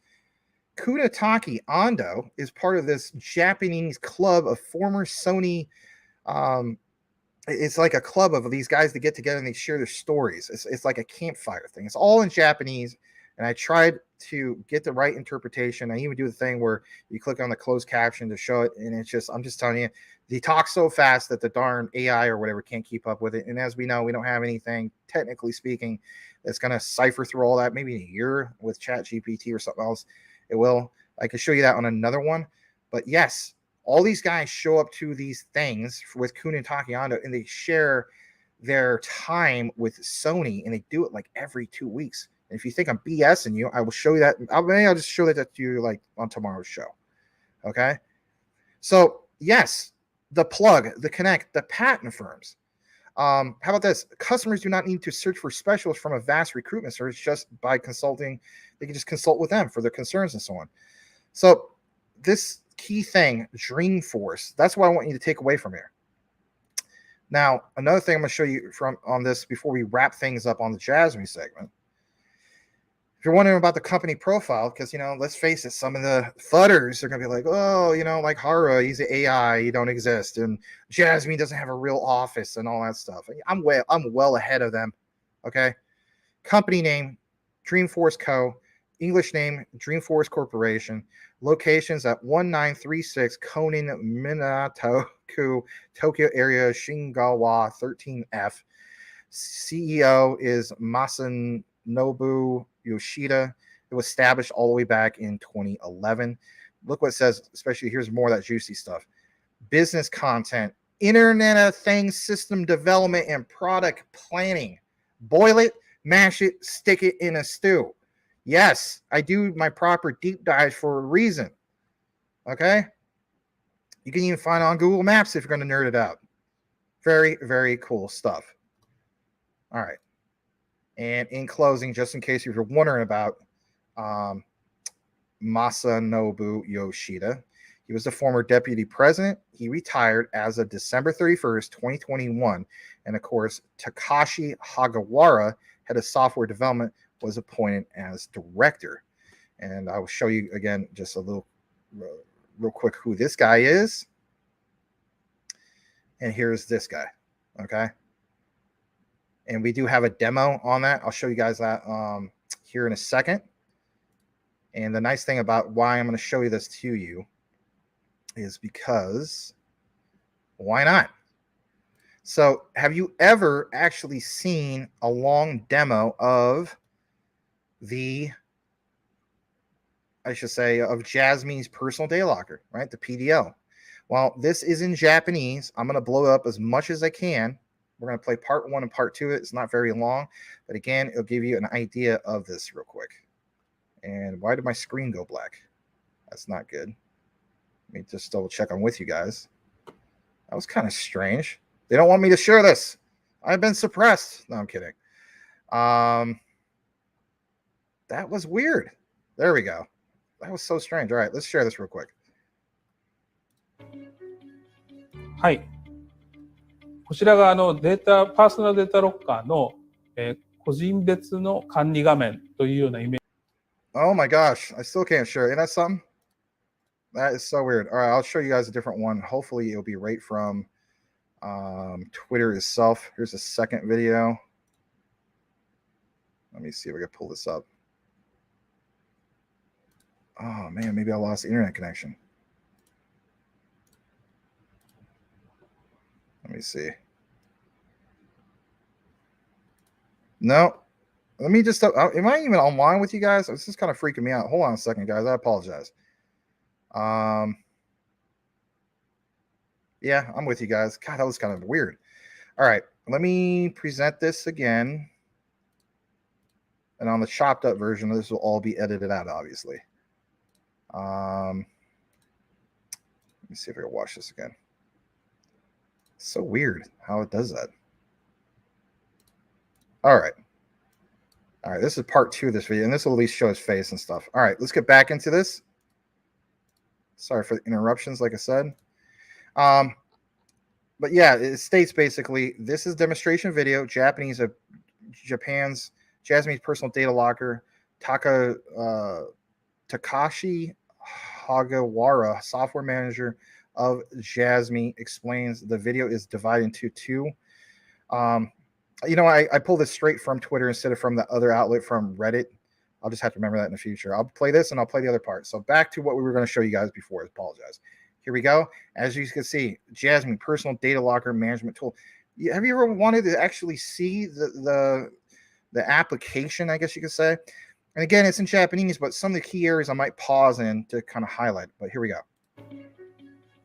はい。こちらがパーソナルデータロッカーの、個人別の管理画面というようなイメージで捉えていただければと思います。まずユーザー、その ID でログインし、パスワードを入れていただいてログインボタンを押しますと、このような例として一つの画面が出てきます。これはどう見るかと言いますと、ここに表示されているのが、いわゆる個人情報、あるいはユーザーの方が入力したデータです。で、ここに見えているのが、それを対象とする、使い対象とするアプリケーションの名前が出ていますが、この2つ。I'm going to come back into the frame because, I mean, most of us don't speak Japanese anyway.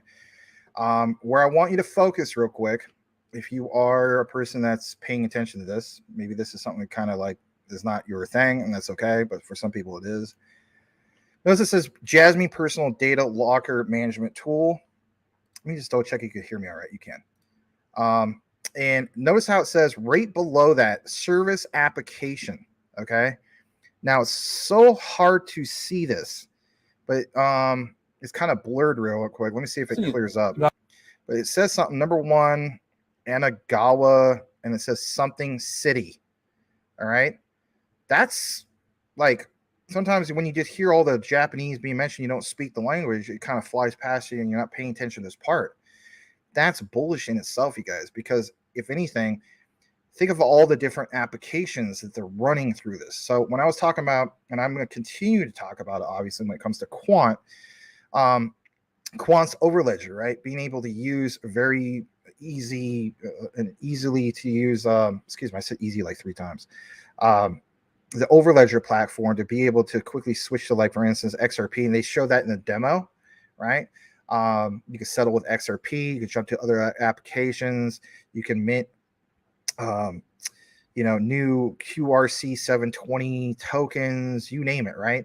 But the key thing was being able to easily just switch to all these different things. Well, with this, it seems like you're able to, you know, select the application Well, what if the application is just like we're talking about, right?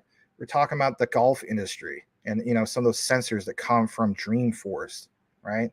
Well, what if it is a company like Ping? What if it is a company like Callaway Golf? And they're like, you know what? There's amazing golf courses in Japan. You think in Japan nobody's golfing anywhere?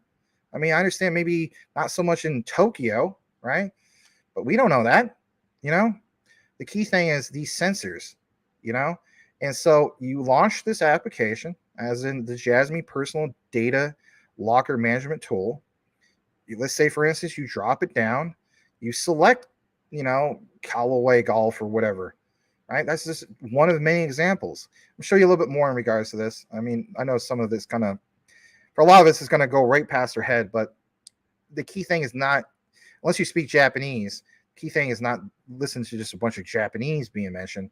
Key thing is to actually see like the utility, the actual application here. So I'm gonna blow this up a little bit more, and then we'll show you the next segment actually shows him. But let me go ahead and jump back to playing this. Here we go. 画面が2つの色に分かれています。こちらの上のところは、すでに公開をユーザーが OK した部分の情報。下の黄色い部分は、これからあるいはまだユーザーがアプリケーションあるいはシステムに対して情報をオープンしてない部分というような形になります。これによってですね、各ユーザーはこの対象のアプリケーションに対してどのような情報を開示あるいは利用を許可するのかというのを簡単にマネージすることができるようになっています。実際にはこの黄色い部分にある多くの情報、例えば住所であるとか、性別、あるいはそういったものをこの部分から開示の方向に持っていけば、そのアプリケーションでは使うことを許可したとみなされて、そういったものが All right, I'm not going to play the rest of that. I'm going to jump to the next part. I'm going to probably tag level 8 because he speaks Japanese, and I'm going to see if there's any way he'd be willing to take the time to interpret this. That would be really, really cool and beneficial and helpful, obviously, to our community.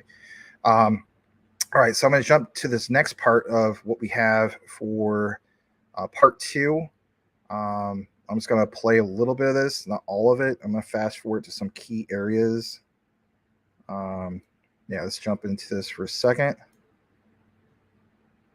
All right, here we go. するというようなことをやっていただければ、各アプリケーションでそれに応じたデータのマネジメントができるということになっています。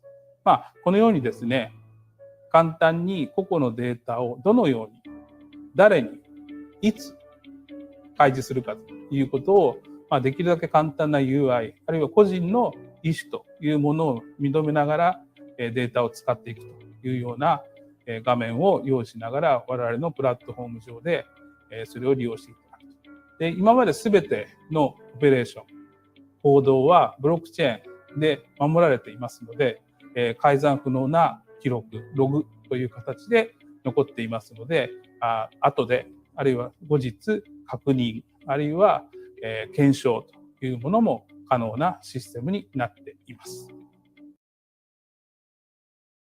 All right, I'm going to rewind this a bit. All right, so if you're a hardcore Jasmy fan, there's something you noticed here real quick. All right, let me jump back. So this is for all the flutters and the naysayers that are just ridiculous sometimes. All right, let's leave it right here. And if anything, I'll full screen this. Pretty sure you guys can hear me. All right, so if you've seen the pictures of the Jasmy office, remember the flutters are like, oh, that's not real. That's just a made-up place, blah, blah, blah. And the guys who took the pictures, okay, took pictures from the outside, like that door area, like there's that main lobby, and then that door is locked, and you look down. Well, if you've seen the original pictures, it shows this area. So from the perspective of you look down that long hallway, and you look to the left, and there were some things in that area. This is basically that room, all right? And they set up shop right here. You know, I don't know if you, for some of you guys that are into this stuff, I mean, you know what I'm talking about. It literally looks like almost like it's a restaurant. It's not a restaurant. It's more like where they have maybe like breaks to eat or whatever, right? It's for the staff and so on. Literally, that's that room, right? He has a demonstration in that room.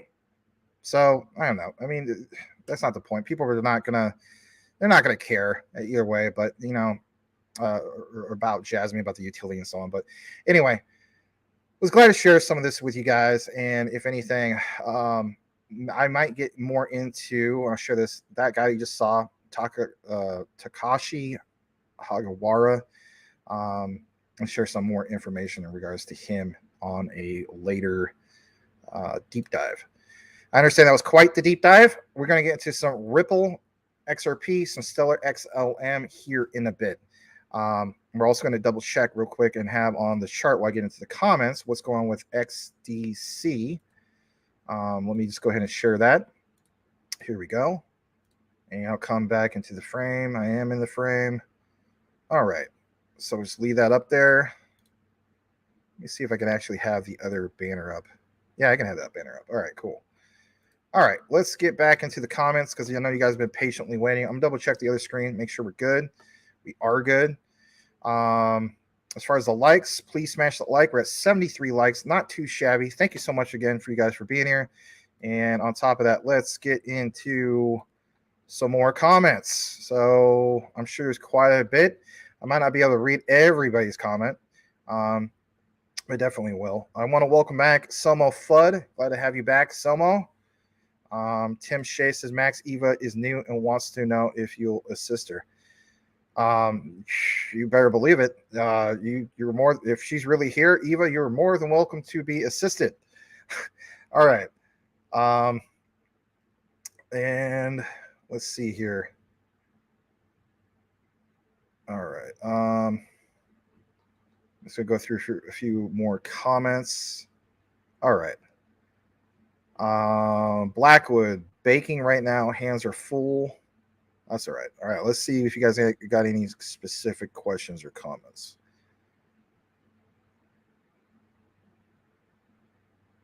SBI has connections with SBI. What kind of question is that? SBI has connections with SBI. Ben Tatchfin, welcome. That's a nice looking vehicle you got there. Let's give Ben a warm welcome. Michael Montclair says, but if Ethereum gets slapped with a lawsuit for security fraud, then will XDC be affected? No, they're their own blockchain. Even though they're a fork of Ethereum, they are their own blockchain. I mean, in reality, you never know what's going to happen. I mean, some crazy things could happen. They could decide to go after everything. I don't know. But my thing is, I'm going to lean more towards no, since they're their own blockchain. All right. Jose Valdez says, waiting for XDC to cool off a little before jumping in. International commerce is also governed by the UCC 500, for example, or used to be in creation of OBL. Huh. All right. I'm just going to go further down. Michael Montclair, okay, XDC goes to 100. He's swapping for more XRP. All right. Glenn Allen, welcome back. Yesterday I sent you a $50 super chat. You did, and it was the wrong Twitter you pulled up. Here is the correct site and token. All right, I'll look for your comment here for that in a bit. GS says Lift Capital says XDC to $6,000 a coin. That'd be wow. That would be amazing. I mean, shoot, man. Like if that's the case, we're not millionaires. Like for a lot of us, we're billionaires. Anyway. Okay, let's see here. Just giving Max the correct information. All right, you probably sent it to on a DM then, if that's the case. All right, let me see. Or you tagged me. I don't know if you typed it in the chat. I'm checking crypto Twitter.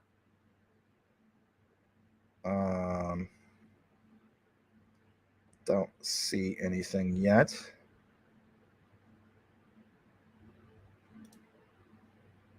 Not seeing that yet. All right, well, let me just jump back to more comments. Okay.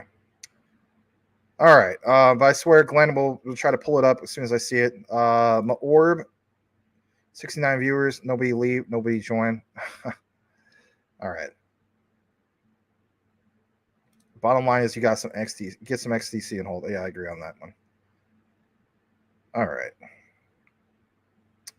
72 viewers isn't the most I've seen. Yeah, we've hit, I think it was like 100, and it was oh man, I think it was with Sean, the Crypto Smith.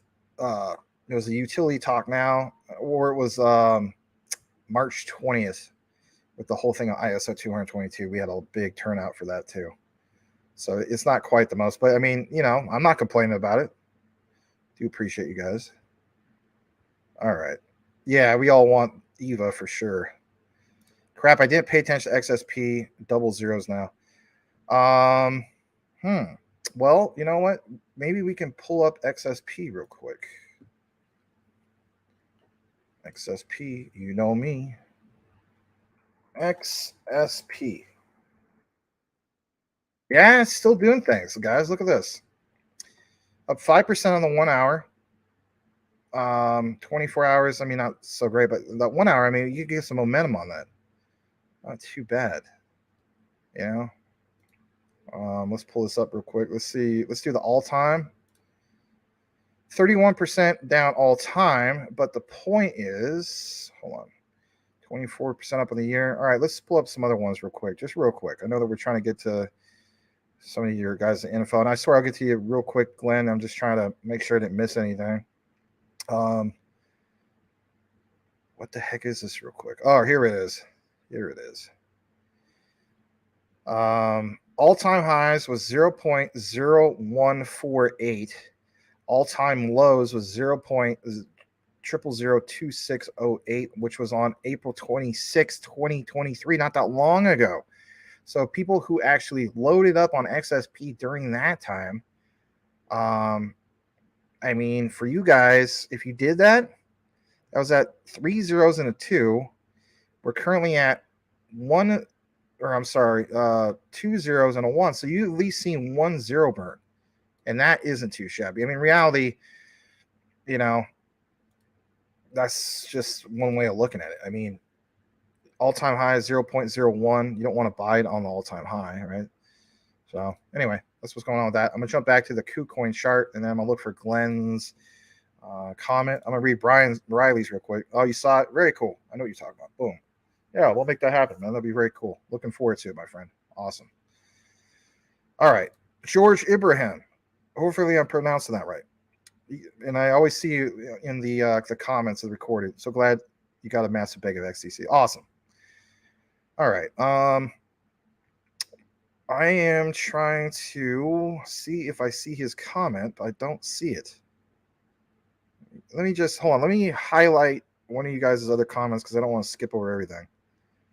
I'll do Blackwood right here. And this towards Tim Shea. All right. So let me scroll through this. I'm going to see if I can see Glenn's comment. I got to read this real quick, though. With Ando and Sato still strong ties to Sony board, it could very well be possible that Sony will use Jasmine technology on their devices and networks. Yeah, that just makes sense. Very good train of thought, Max. Thank you. Thank you. All right. Go further down.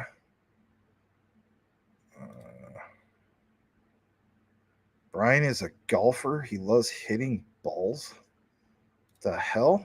Oh, okay. All right. That's cool. I got to read this real quick because you're asking me a question. Yo, Max, any thoughts of Arizona State joined the Big 12 along with Colorado and Utah, RAP Pac-12? I don't know what's going to happen with that. You know, I remember back when it was the Pac-10.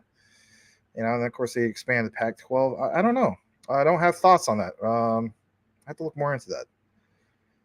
All right. I live down the street literally from like ASU West. So anyway. But if I was going to root for basketball, I don't know. I'm probably more of Juve, but anyway. Stargazer, welcome. Glad to have you. All right. I'm still looking for Glenn's comment. I'm literally scrolling like the song.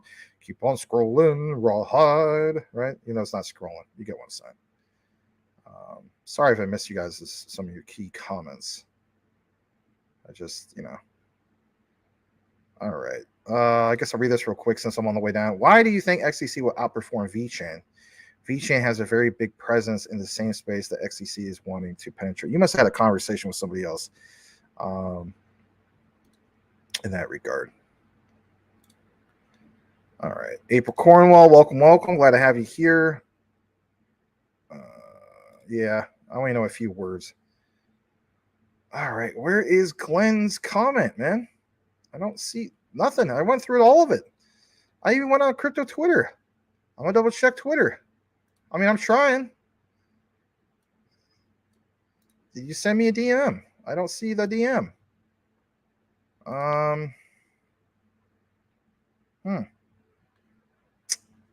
don't know what's going on with this. Let me double check what's going on. Baby Angel from DPG Maximus to Jasmine Fam. Sorry, guys, for the interruptions. It's not really an interruption. I mean, the guy donated. I mean, he does need. I can't blame him.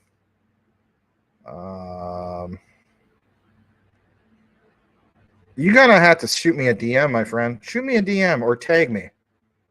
One or the other. If you have problems with the DM, I mean, we follow each other. I think we follow each other. I did clean up my crypto Twitter, so it might be a perfect case of like maybe you got off that list. I don't know. The connection's going to hell. Hold on. Am I still with you guys? Let me see. Okay, I'm still with you guys. Yeah, I tried, man. I literally tried. So I'm sorry. Anyway. And for the record, Dre, I do think VeChain is fine. I just don't own any of it. But I mean, XDC, I mean, like VeChain obviously is going to do well with supply chain. I don't hold Morpheus Network either. Like Tokenizer point out, Morpheus Network is literally like, if we talk about Overledger being a middleware, if you will, Morpheus Network is like a middleman, if you will. And so VeChain, I mean, I'm not dismissing it. I can't buy everything. I mean, I literally added up on everything I wanted to buy. It was like 28 to 30,000 more than I already put in. And for some of you guys know how much I put in, that's already too much. So everything now is just recognizing certain sales and so on. But I hope, if you hold VeChain, I mean, I wish you the very best. I wish everybody the very best. I'm not, flooding VeChain by any means. All right. Let's see here. Stargazer, not helpful unless you could tell us what he is saying, Max. Well, here's the thing, man. I was just pointing out what was on the visual, okay? I did point out some of that. I don't know if you got to hear that, so. All right. And I didn't play the whole thing. I mean, it would have been like 20-minute demo, All right. That's about it. All right, so here we go. And let's jump back to what we have. And that basically is some Ripple XRP. Let me just try to get rid of some of these tabs real quick. Talking out loud about that Jasmine. Obviously. Just clicking off some of the stuff. Talked about XDC. Done with that part. Let me get off of this. All right, here we go. Ripple XRP. Smash that like for some XRP. Here we go. Let's jump into this. This comes straight from the official Ripple. And on this one, you're going to see some things that I thought was pretty interesting. It's a whole thread about this, but it's an interesting thing. It's not going to bore you. So it says, this was reported earlier, just literally like 3 hours before the show. Over 70% of finance leaders say their confidence in the crypto industry has increased in the past 6 months, with several factors driving this optimism. Now, if you base things off of, like the fear and greed index, that doesn't seem like it would be the case, would it? All right. Let's jump to the fear and greed index for a moment. As you can see on the fear and greed index, it shows it's 51. It's neutral. So, a person could basically say, well, that doesn't seem too reflective on what Ripple is mentioning. But at the end of the day, does Ripple focus on retail? No, they do not. So let's jump into this. It states tokenization. We're always talking about tokenization. It will drive global innovation, and it is basically anticipated to have meaningful impact across a variety of use cases, including public stock trading and private share trading, events, experiences, of course, the metaverse. Sometimes people don't want us to talk about the metaverse lately. I've noticed that. Some people are like, I don't want to hear any more about the metaverse because some people think the metaverse is a nothing burger currently, right? Well, what about the future? Future is very, very bullish, not just from the perspective of playing a bunch of cool games in the metaverse, but basically being able to like shop and buy items quickly, efficiently. Again, people that are on a time budget, right? You don't have a lot of time to go down to the old traditional malls or do shopping and get in their vehicle and all that, right? They want to ease of access, do it all online, right? People, time is money, as the saying goes. So they have this report, and it says blockchain will make waves in finance as leaders leverage it to drive innovation in their business. There's going to be a whole wave of it. That's why you can put the icon there. Finance leaders expect big businesses basically to benefit, like improved operational efficiency, better data management, and greater financial flexibility. It goes on to mention leveraging digital assets as a payment method will accelerate adoption in 3 use cases. Basically, you can accept crypto payments, obviously, right? I mean, come on. Enabling customers to make crypto payments, make cross-border payments in crypto. I mean, that's basically Ripple. You can also see right here, you can get more insight about the global trends in crypto that are transforming the way business is tokenized. But the bottom line is this is a new 2023 value report. And I'm going to show you guys this for a second. I'll load this up. And, they say that this is a new report, but in reality, you have to download the new report because it does cite the old one that you see right here. So you take a look into it. All it requires, basically speaking, is you can put a fake name, I guess you could say. But you got to put some kind of at least email, and you can download, take a look into it, nerd it out. Not too bad. All right. Let me jump back to this real quick. That was about it in regards to that. On this next one I'm going to get into, it is basically Stellar, and I thought this one was a little bit more impressive, to be honest. So I really have respect for this guy. His name's Sammy. He, like it says, he's an anime, he's a gamer, blockchain dev. I don't know if he's an XLM maxi, but whatever the case be, he's really into XLM, and he has some great findings. And part of this outline will show some of what Sammy shared. So Brian Armstrong, obviously of Coinbase, posted this on the 26th. Here it is. So the next step for crypto is to make payments instant and free globally. This will take a lot of work, of course, from everyone at Coinbase. You understand that. They said that they're getting layer 2s integrated, better on-ramps, simpler UX, onboarding, etc. He has this whole thread about the whole thing. I'm not going to get into the whole thread, right? It says, welcome to the coffee shop of the future where USDC payments are instant gas-free with the Coinbase wallet. Now, even though this was something from a little over a week ago, I'm going to go ahead and play this. This is only about 22 seconds. And then I want to show you the key part that Sammy showed, and then we'll get into the ARF segment here in a second. I know it sounds crazy, ARF, right? It sounds like a dog, but it's a pretty big deal. Here we go.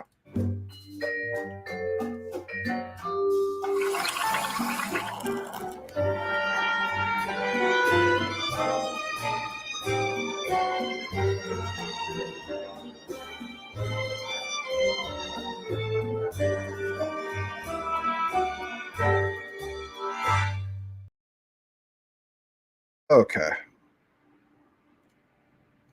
So what I'm going to do now is I'm going to jump back to the actual thing that we have here. And basically speaking, take a look at this. All right. He's obviously responding to Brian Armstrong. Whether Brian Armstrong agrees it or not, let's be on the point. It's the message here. Sammy states, Stellar has already solved this problem. What was the problem, just in case you missed it? Well, like Brian Armstrong was talking about, the next step for crypto is to make payments instant and free globally, right? Better layer 2s, better on-ramps. Here it is from Sammy. Stellar has already solved this problem. You can use a decaf So, which is this right here, which is a decaf pay for USDC payments and decaf wallet non-custodial. Think about this: better payments and cross-border money via blockchain. Pretty darn cool, right? Tokenization of decaffeinated coffee, or I don't know, take it as you will. But the point is what you see with USDC. And it says you can use this to cash in, cash out USDC at 400,000 MoneyGram locations worldwide without using a bank account, or even a credit card. I'm going to show you guys this. Obviously, Denell Dixon. Today, You guys seen some of these clips, but you know what? Let's have a little refresher. Here we go. Today, rather than talking about the things that we read about in the press with respect to trading or speculation, I'd like to highlight a payment service that was built on Stellar, launched in the dead of the crypto winter this summer. In June, MoneyGram, Circle, and a growing number of digital wallets launched a first of its kind global service that enables anyone to convert cash to digital assets without a bank account, without a credit card. This service today, rather than... All right, so there's that. And then the other one I want to show you is this right here. Let me pull this back up. Sorry about that. And basically speaking, I'm going to come back into the frame. Countries you can use. You can buy USDC with cash. Because, we were on the subject earlier about, XDC, right? This is Stellar, but we were talking about the whole idea of, fiat. You're not going to dismiss it. So, yeah, here are some of the ones that you can buy USDC as in Circle with cash. Argentina, Australia, Brazil, Canada, many different ones, right? Even Philippines. Shout out to Rafael Santos if he's listening on the recorder or the live. Going to the next part, countries you can withdraw cash from USDC. My God, even more, right? Literally from A to Z on that one. Starting off with Afghanistan all the way to, Zambia. Pretty cool stuff. All right. So glad to show you that. I'm going to jump into this next part. And Denell Dixon, she retweeted this a little bit earlier. I think it was today. I don't know. I mean, if you get featured basically in Forbes, isn't that a cool thing? I think it's a cool thing. She states, grateful for the Forbes 50 and 50 nod. She's proud to champion women in blockchain alongside an incredible list of founders and innovators. We have some ladies that watch CTN, right? Shout out to April Cornwell, Brittany, Sobo, XRP Boss, Zara, Michael, Montclair's fiance, right? There's some other ladies that watch this, right? And if I didn't mention you, it's nothing personal. But the key thing is, yeah, we should try to, recognize some of the ladies and so on who are proud to champion women in blockchain alongside a great list, right? I mean, come on, featured in Forbes, that's not too bad. So, yeah, she pointed that out. I guess she reported on this yesterday. And another thing I want to show you guys is basically this. Here's what was retweeted. Now, we do talk about Sorbonne quite often, right? I think this is obviously a really big deal. This is not necessarily like a Sorbonne update like, oh, hey, we have another 70. They're going to be onboarded. We're not devs, but this is bullish. It says, if you are a developer and this is now the opportunity of a lifetime. This sounds good. And that is to launch first on a new blockchain. I mean, I don't care what kind of project it is. Right? We're talking about crypto, blockchain, you name it, right? Talking about stocks, talking about brand new companies. As I saw, everybody likes to get in on the ground floor of anything and everything. So yeah, if you're a developer, the opportunity of a lifetime is to launch a first, basically on this new blockchain. They literally couldn't be more excited to help basically devs to do just that on Sorbonne Official, which brings smart contracts, just in case you guys didn't know, to the Stellar organization for the first time ever. Of course, there's more info about that. They got this whole thing about the world's first ever Sorbonne mobile challenges. If you guys ever use Coinbase, for instance, remember that learn to earn they had? I don't know if they still have it, but I remember doing it back in 2021, basically. I think back in 2020, I think I might originally did it. You could earn like Stellar, like actual XLM, just for learning about some of the stuff that we share here on our live show, right? So, yeah, I mean, some of these devs are already on it. Like this guy says he's already dev, but downloading this app, I don't know. I thought it was pretty cool. This last part I'm going to get into is I guess you could say the juicy part of what we have at CTN. And after this, we will kick it into the comments and so on. Officially from them a while back, right? I want to reference ARF, okay? So we got some new ARF info, right? Sounds like I'm talking like DMX with the ARF, but it's not that kind of ARF. So originally posted on March 22nd, 2023, in a world of complex financial systems, if you're wondering about ARF, they are a credit line that stands out as a simple, effective solution. Think about a credit line. Remember how we always talk about Ripple's XRP with on-demand liquidity and so on? Well, what about ARF? Like it says, a credit line that stands out as a simple, effective solution.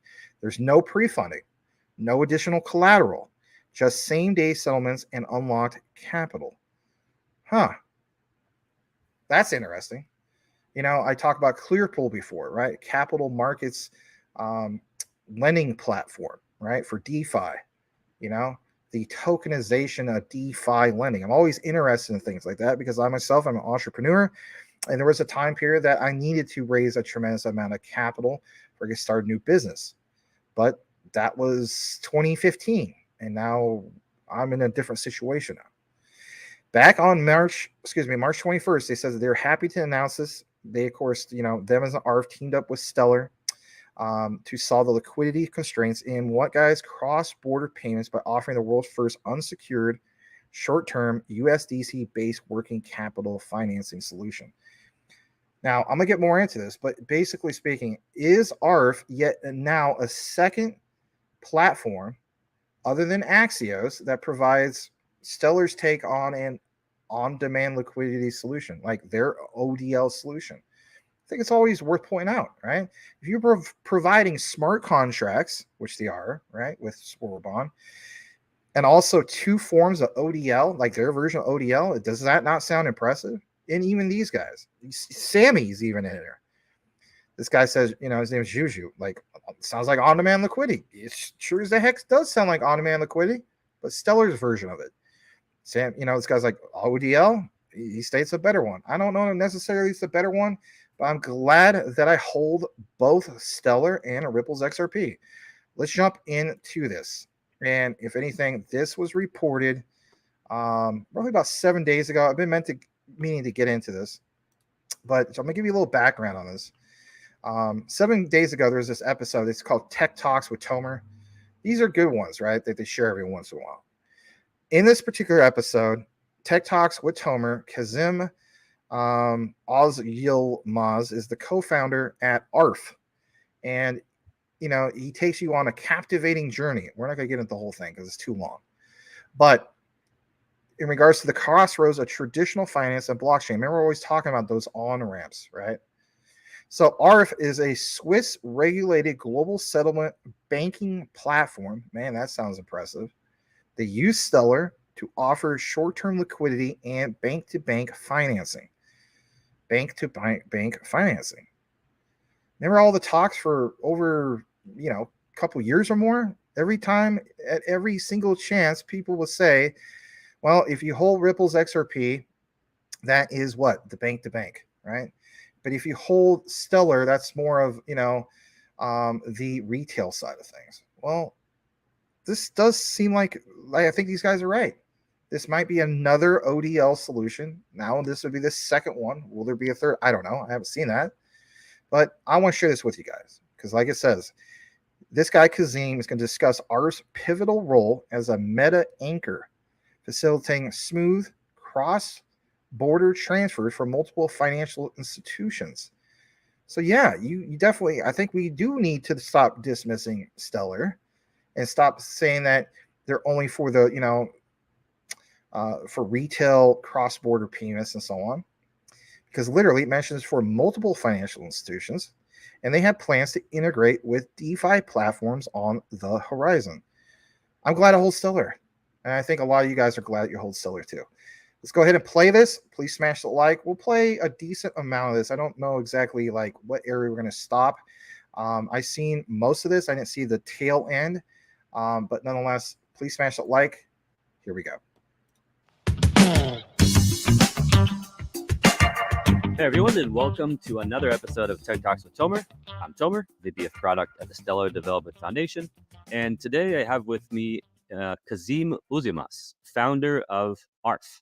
ARF is a Swiss-regulated global settlement banking platform that uses Stellar to provide short-term liquidity in B2B financing. Kazim, what's up? Hi, thank you very much for the opportunity, and it was a pleasure actually being here. So I'm Kazim. I'm one of the co-founders of ARF, and since 2018, we are trying to build solutions using the digital assets, using proper blockchain platforms to actually enhance traditional finance. This was our goal from the get-go. It took some time, but I think we are there now. So basically, we had a long journey with Stellar, and it all started when we heard your concept.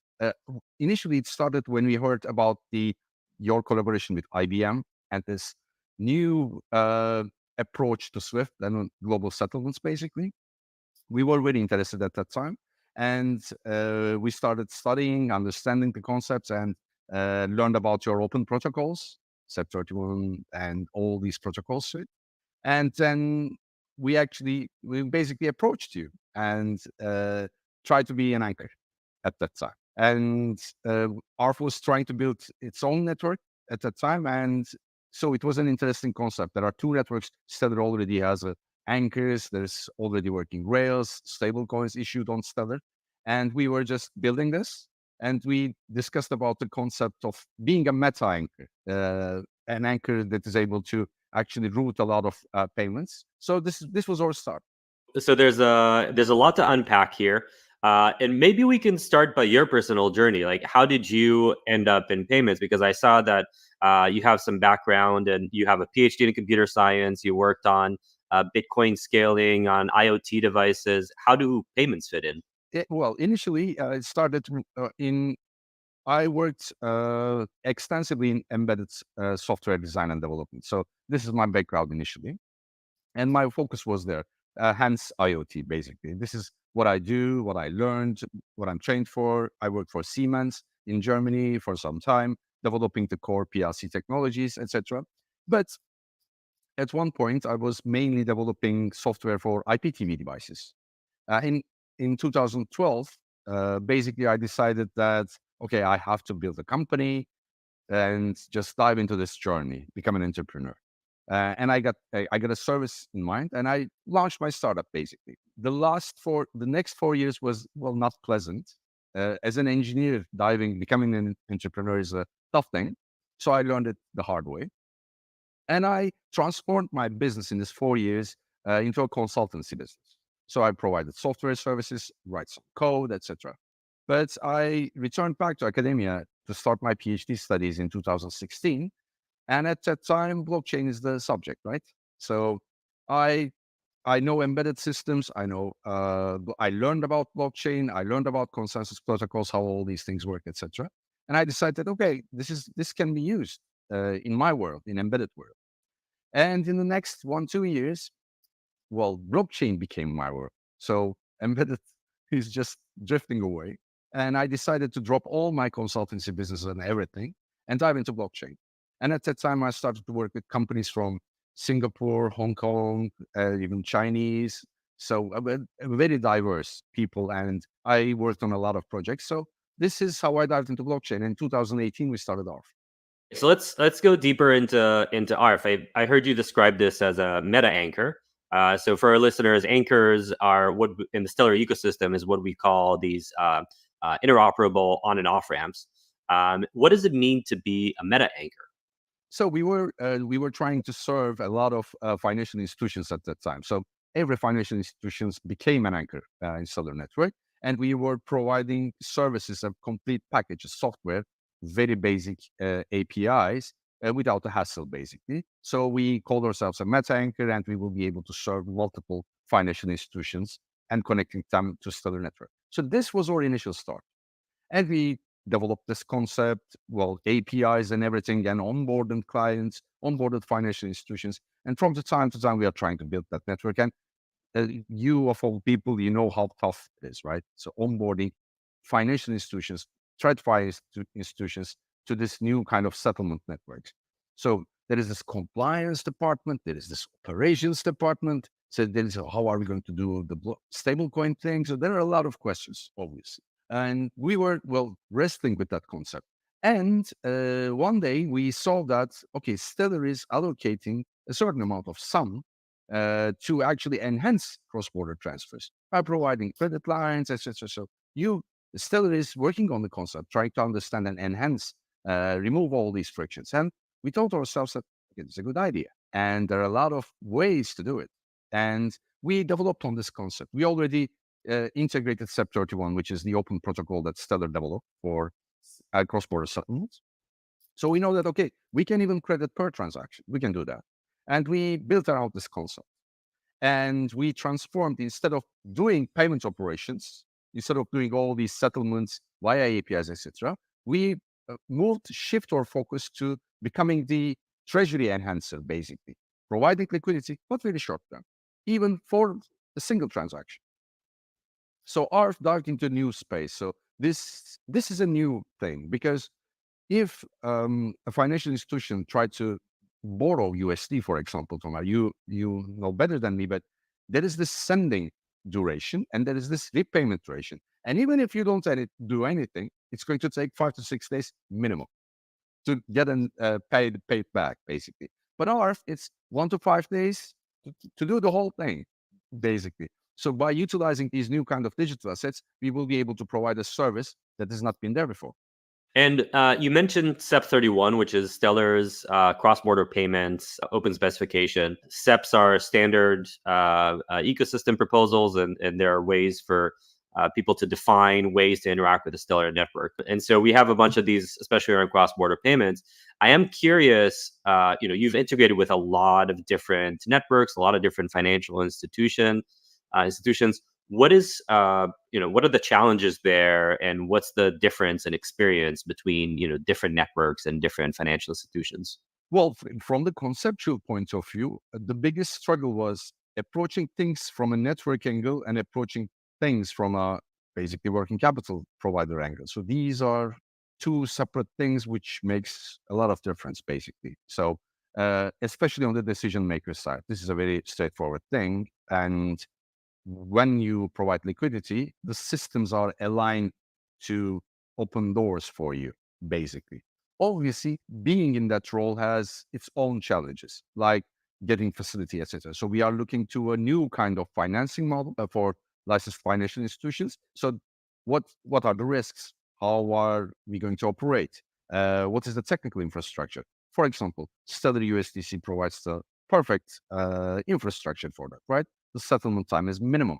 Per transaction costs are minimum. So this way, we will be able to openly say that, okay, we can credit even a transaction by even a SEP31 transaction. So on an infrastructure level, the decision metrics is very low. There are only a handful of platforms that you will be able to build on top of these services. So Stellar is the perfect partner here. And at that time, again, Stellar's approach was, we are going to use USDC on Stellar network.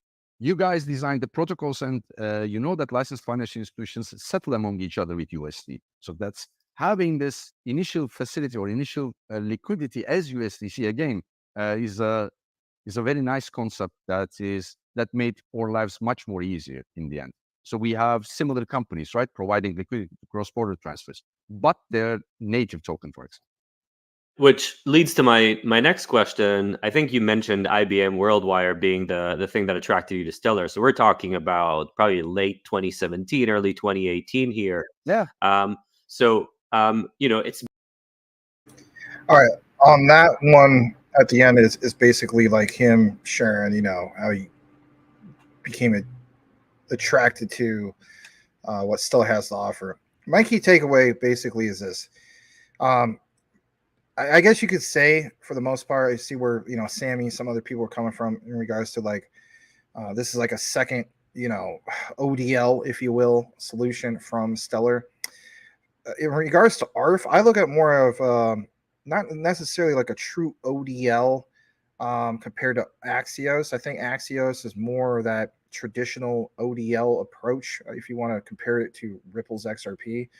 I'm not flooding, of course, ARF by any means, but I also look at not just from an ODL perspective, but like a capital markets ecosystem, providing a different type of solution, right? It's not necessarily real-time gross settlements instantaneously. I mean, like he pointed out, what was it like?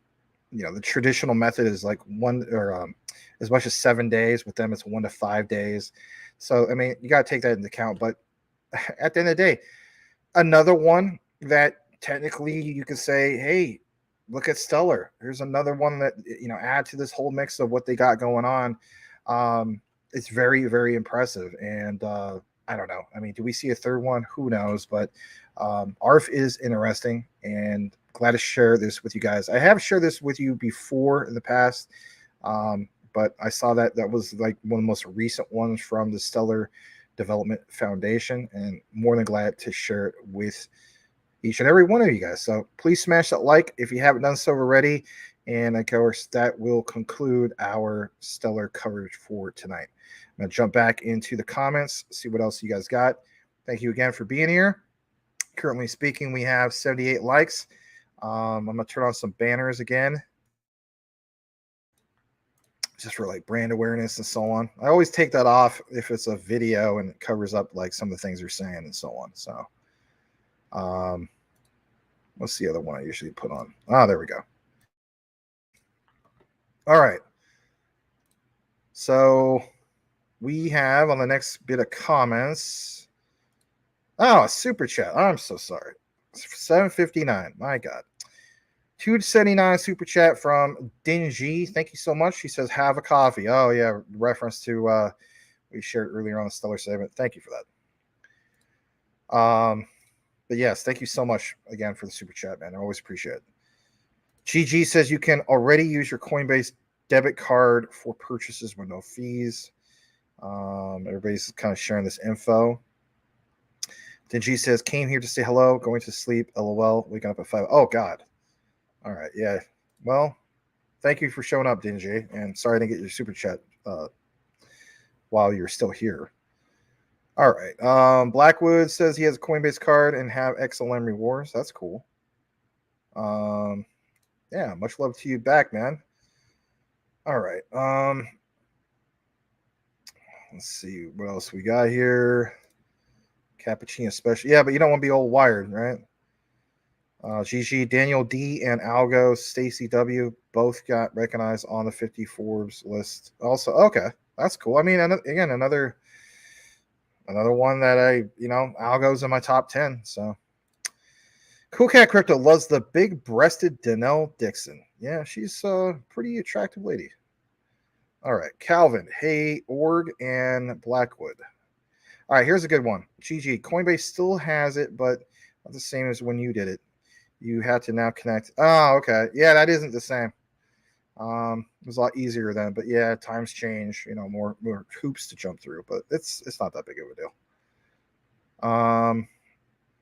All right, Corey B-Base says great stuff, Max. Magic Power, thank you so much. Just gonna double check one last time for Glenn Allen. And I still don't see it. I think it is. I think it's what you guys were saying in the comments.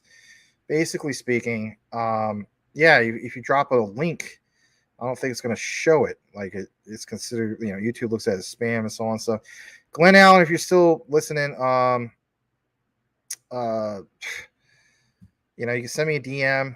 You could tag me, whatever the case be. So, sorry about that. I don't know if, what? Can we test something real quick before we wrap up the show? I want one of you guys who is a moderator, either, you know who you guys are, Brian Dowie, whoever wants to do it.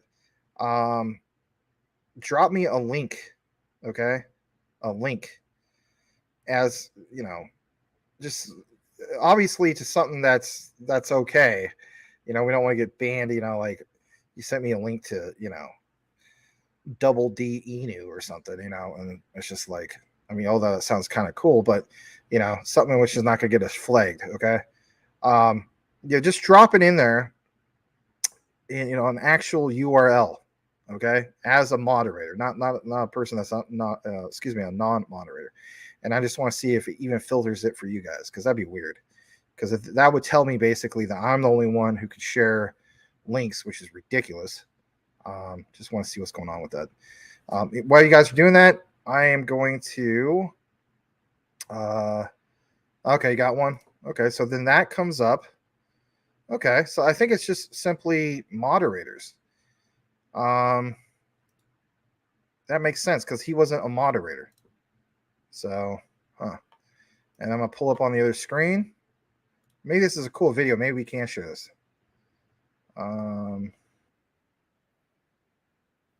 Oh, this is Beetlejuice. What the heck? All right, we could share this for the fun of it. All right, hold on a second. Let's share this for Brian Dowie. You know, he was a good sport to share us the link. We'll share this real quick. This is Beetlejuice from Howard Stern. All right, share this. Here we go. Oh, me? No, I quit drinking, dude. You're never gonna drink again? Nope. Yeah, we'll get a shot. We'll stop and get a shot right now. And a beer. Okay. I don't mind. The heck? All right. We'll do one more from you guys, and that's it. All right. Tim shares links all the time. Yeah, that's true. That is true. You guys are right about that. Sorry about that. Let's take this one from the one and only Elon Muff. And I swear this better not be a freaking, like, you know, Coney Island video. Let's see. The poo-poo song. Oh, my God. Well, okay. I mean, I don't know why we're playing this, but we're going to play it for Mr. Elon Muff. All right, let's play this real quick before we wrap things up.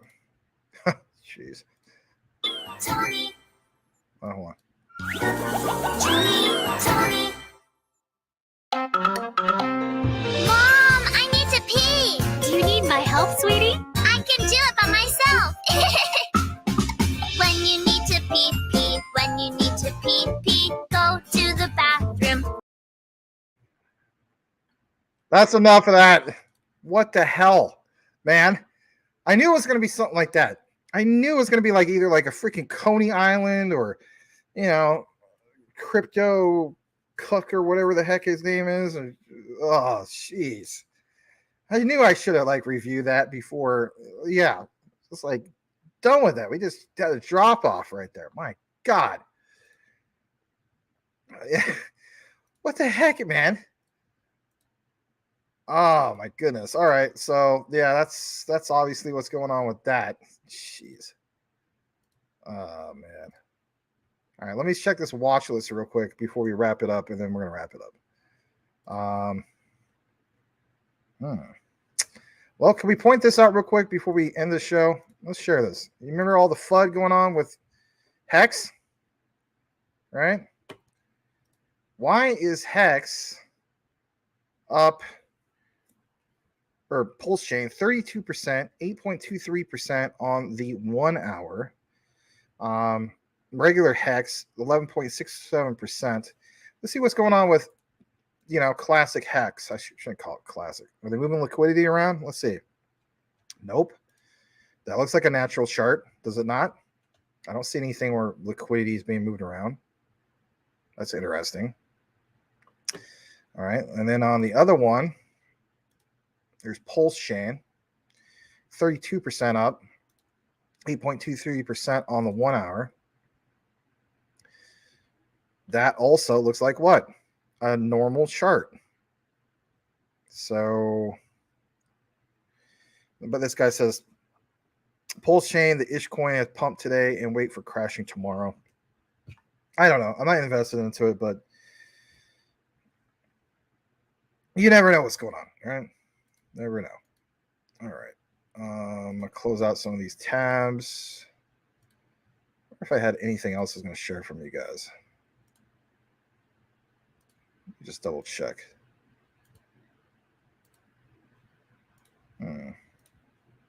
I'll pull up that other chart real quick. 1 hour. Still looks pretty good for XDC. All right. Let's see if you guys have any tags for me. No, you do not. And that's okay.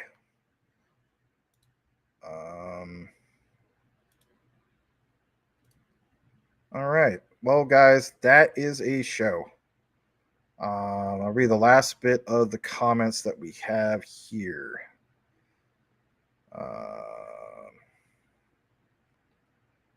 Yeah, there's the reaction out of that. You guys love that stuff, don't you? Or I thought my video was bad. Yeah. I don't know about clicking out. Yeah, I don't know about that. Oh, don't open that. Well, hold on a second. Now you got me wondering what the heck it is before I leave. Hold on a second. Hold on. I'll open up on the other screen. I'm going to filter this real quick. Facebook. All right, let's see. Oh my God, what is this?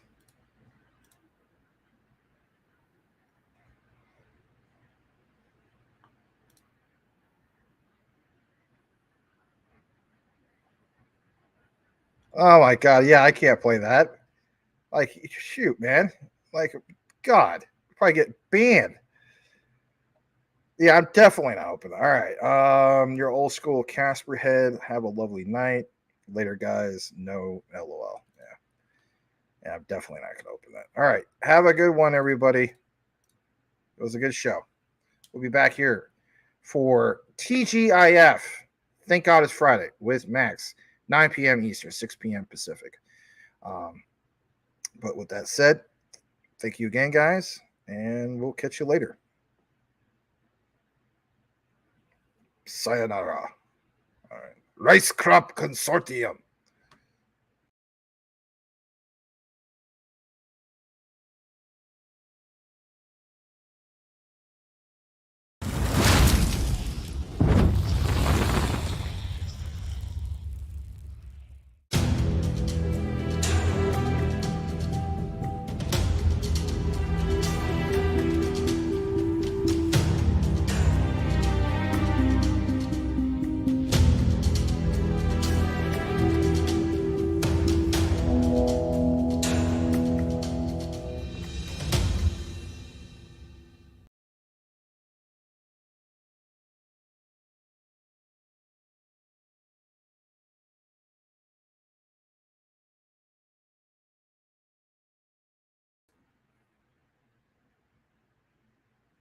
What the heck?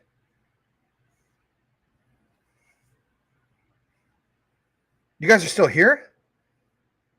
What are you guys doing still here? The movie's over. The credits are done. Go on. Go on. Principal Rooney's going to come after you. Come on. You got to get out of here. Smash that like on your way out. All right. You guys take it easy. Adios.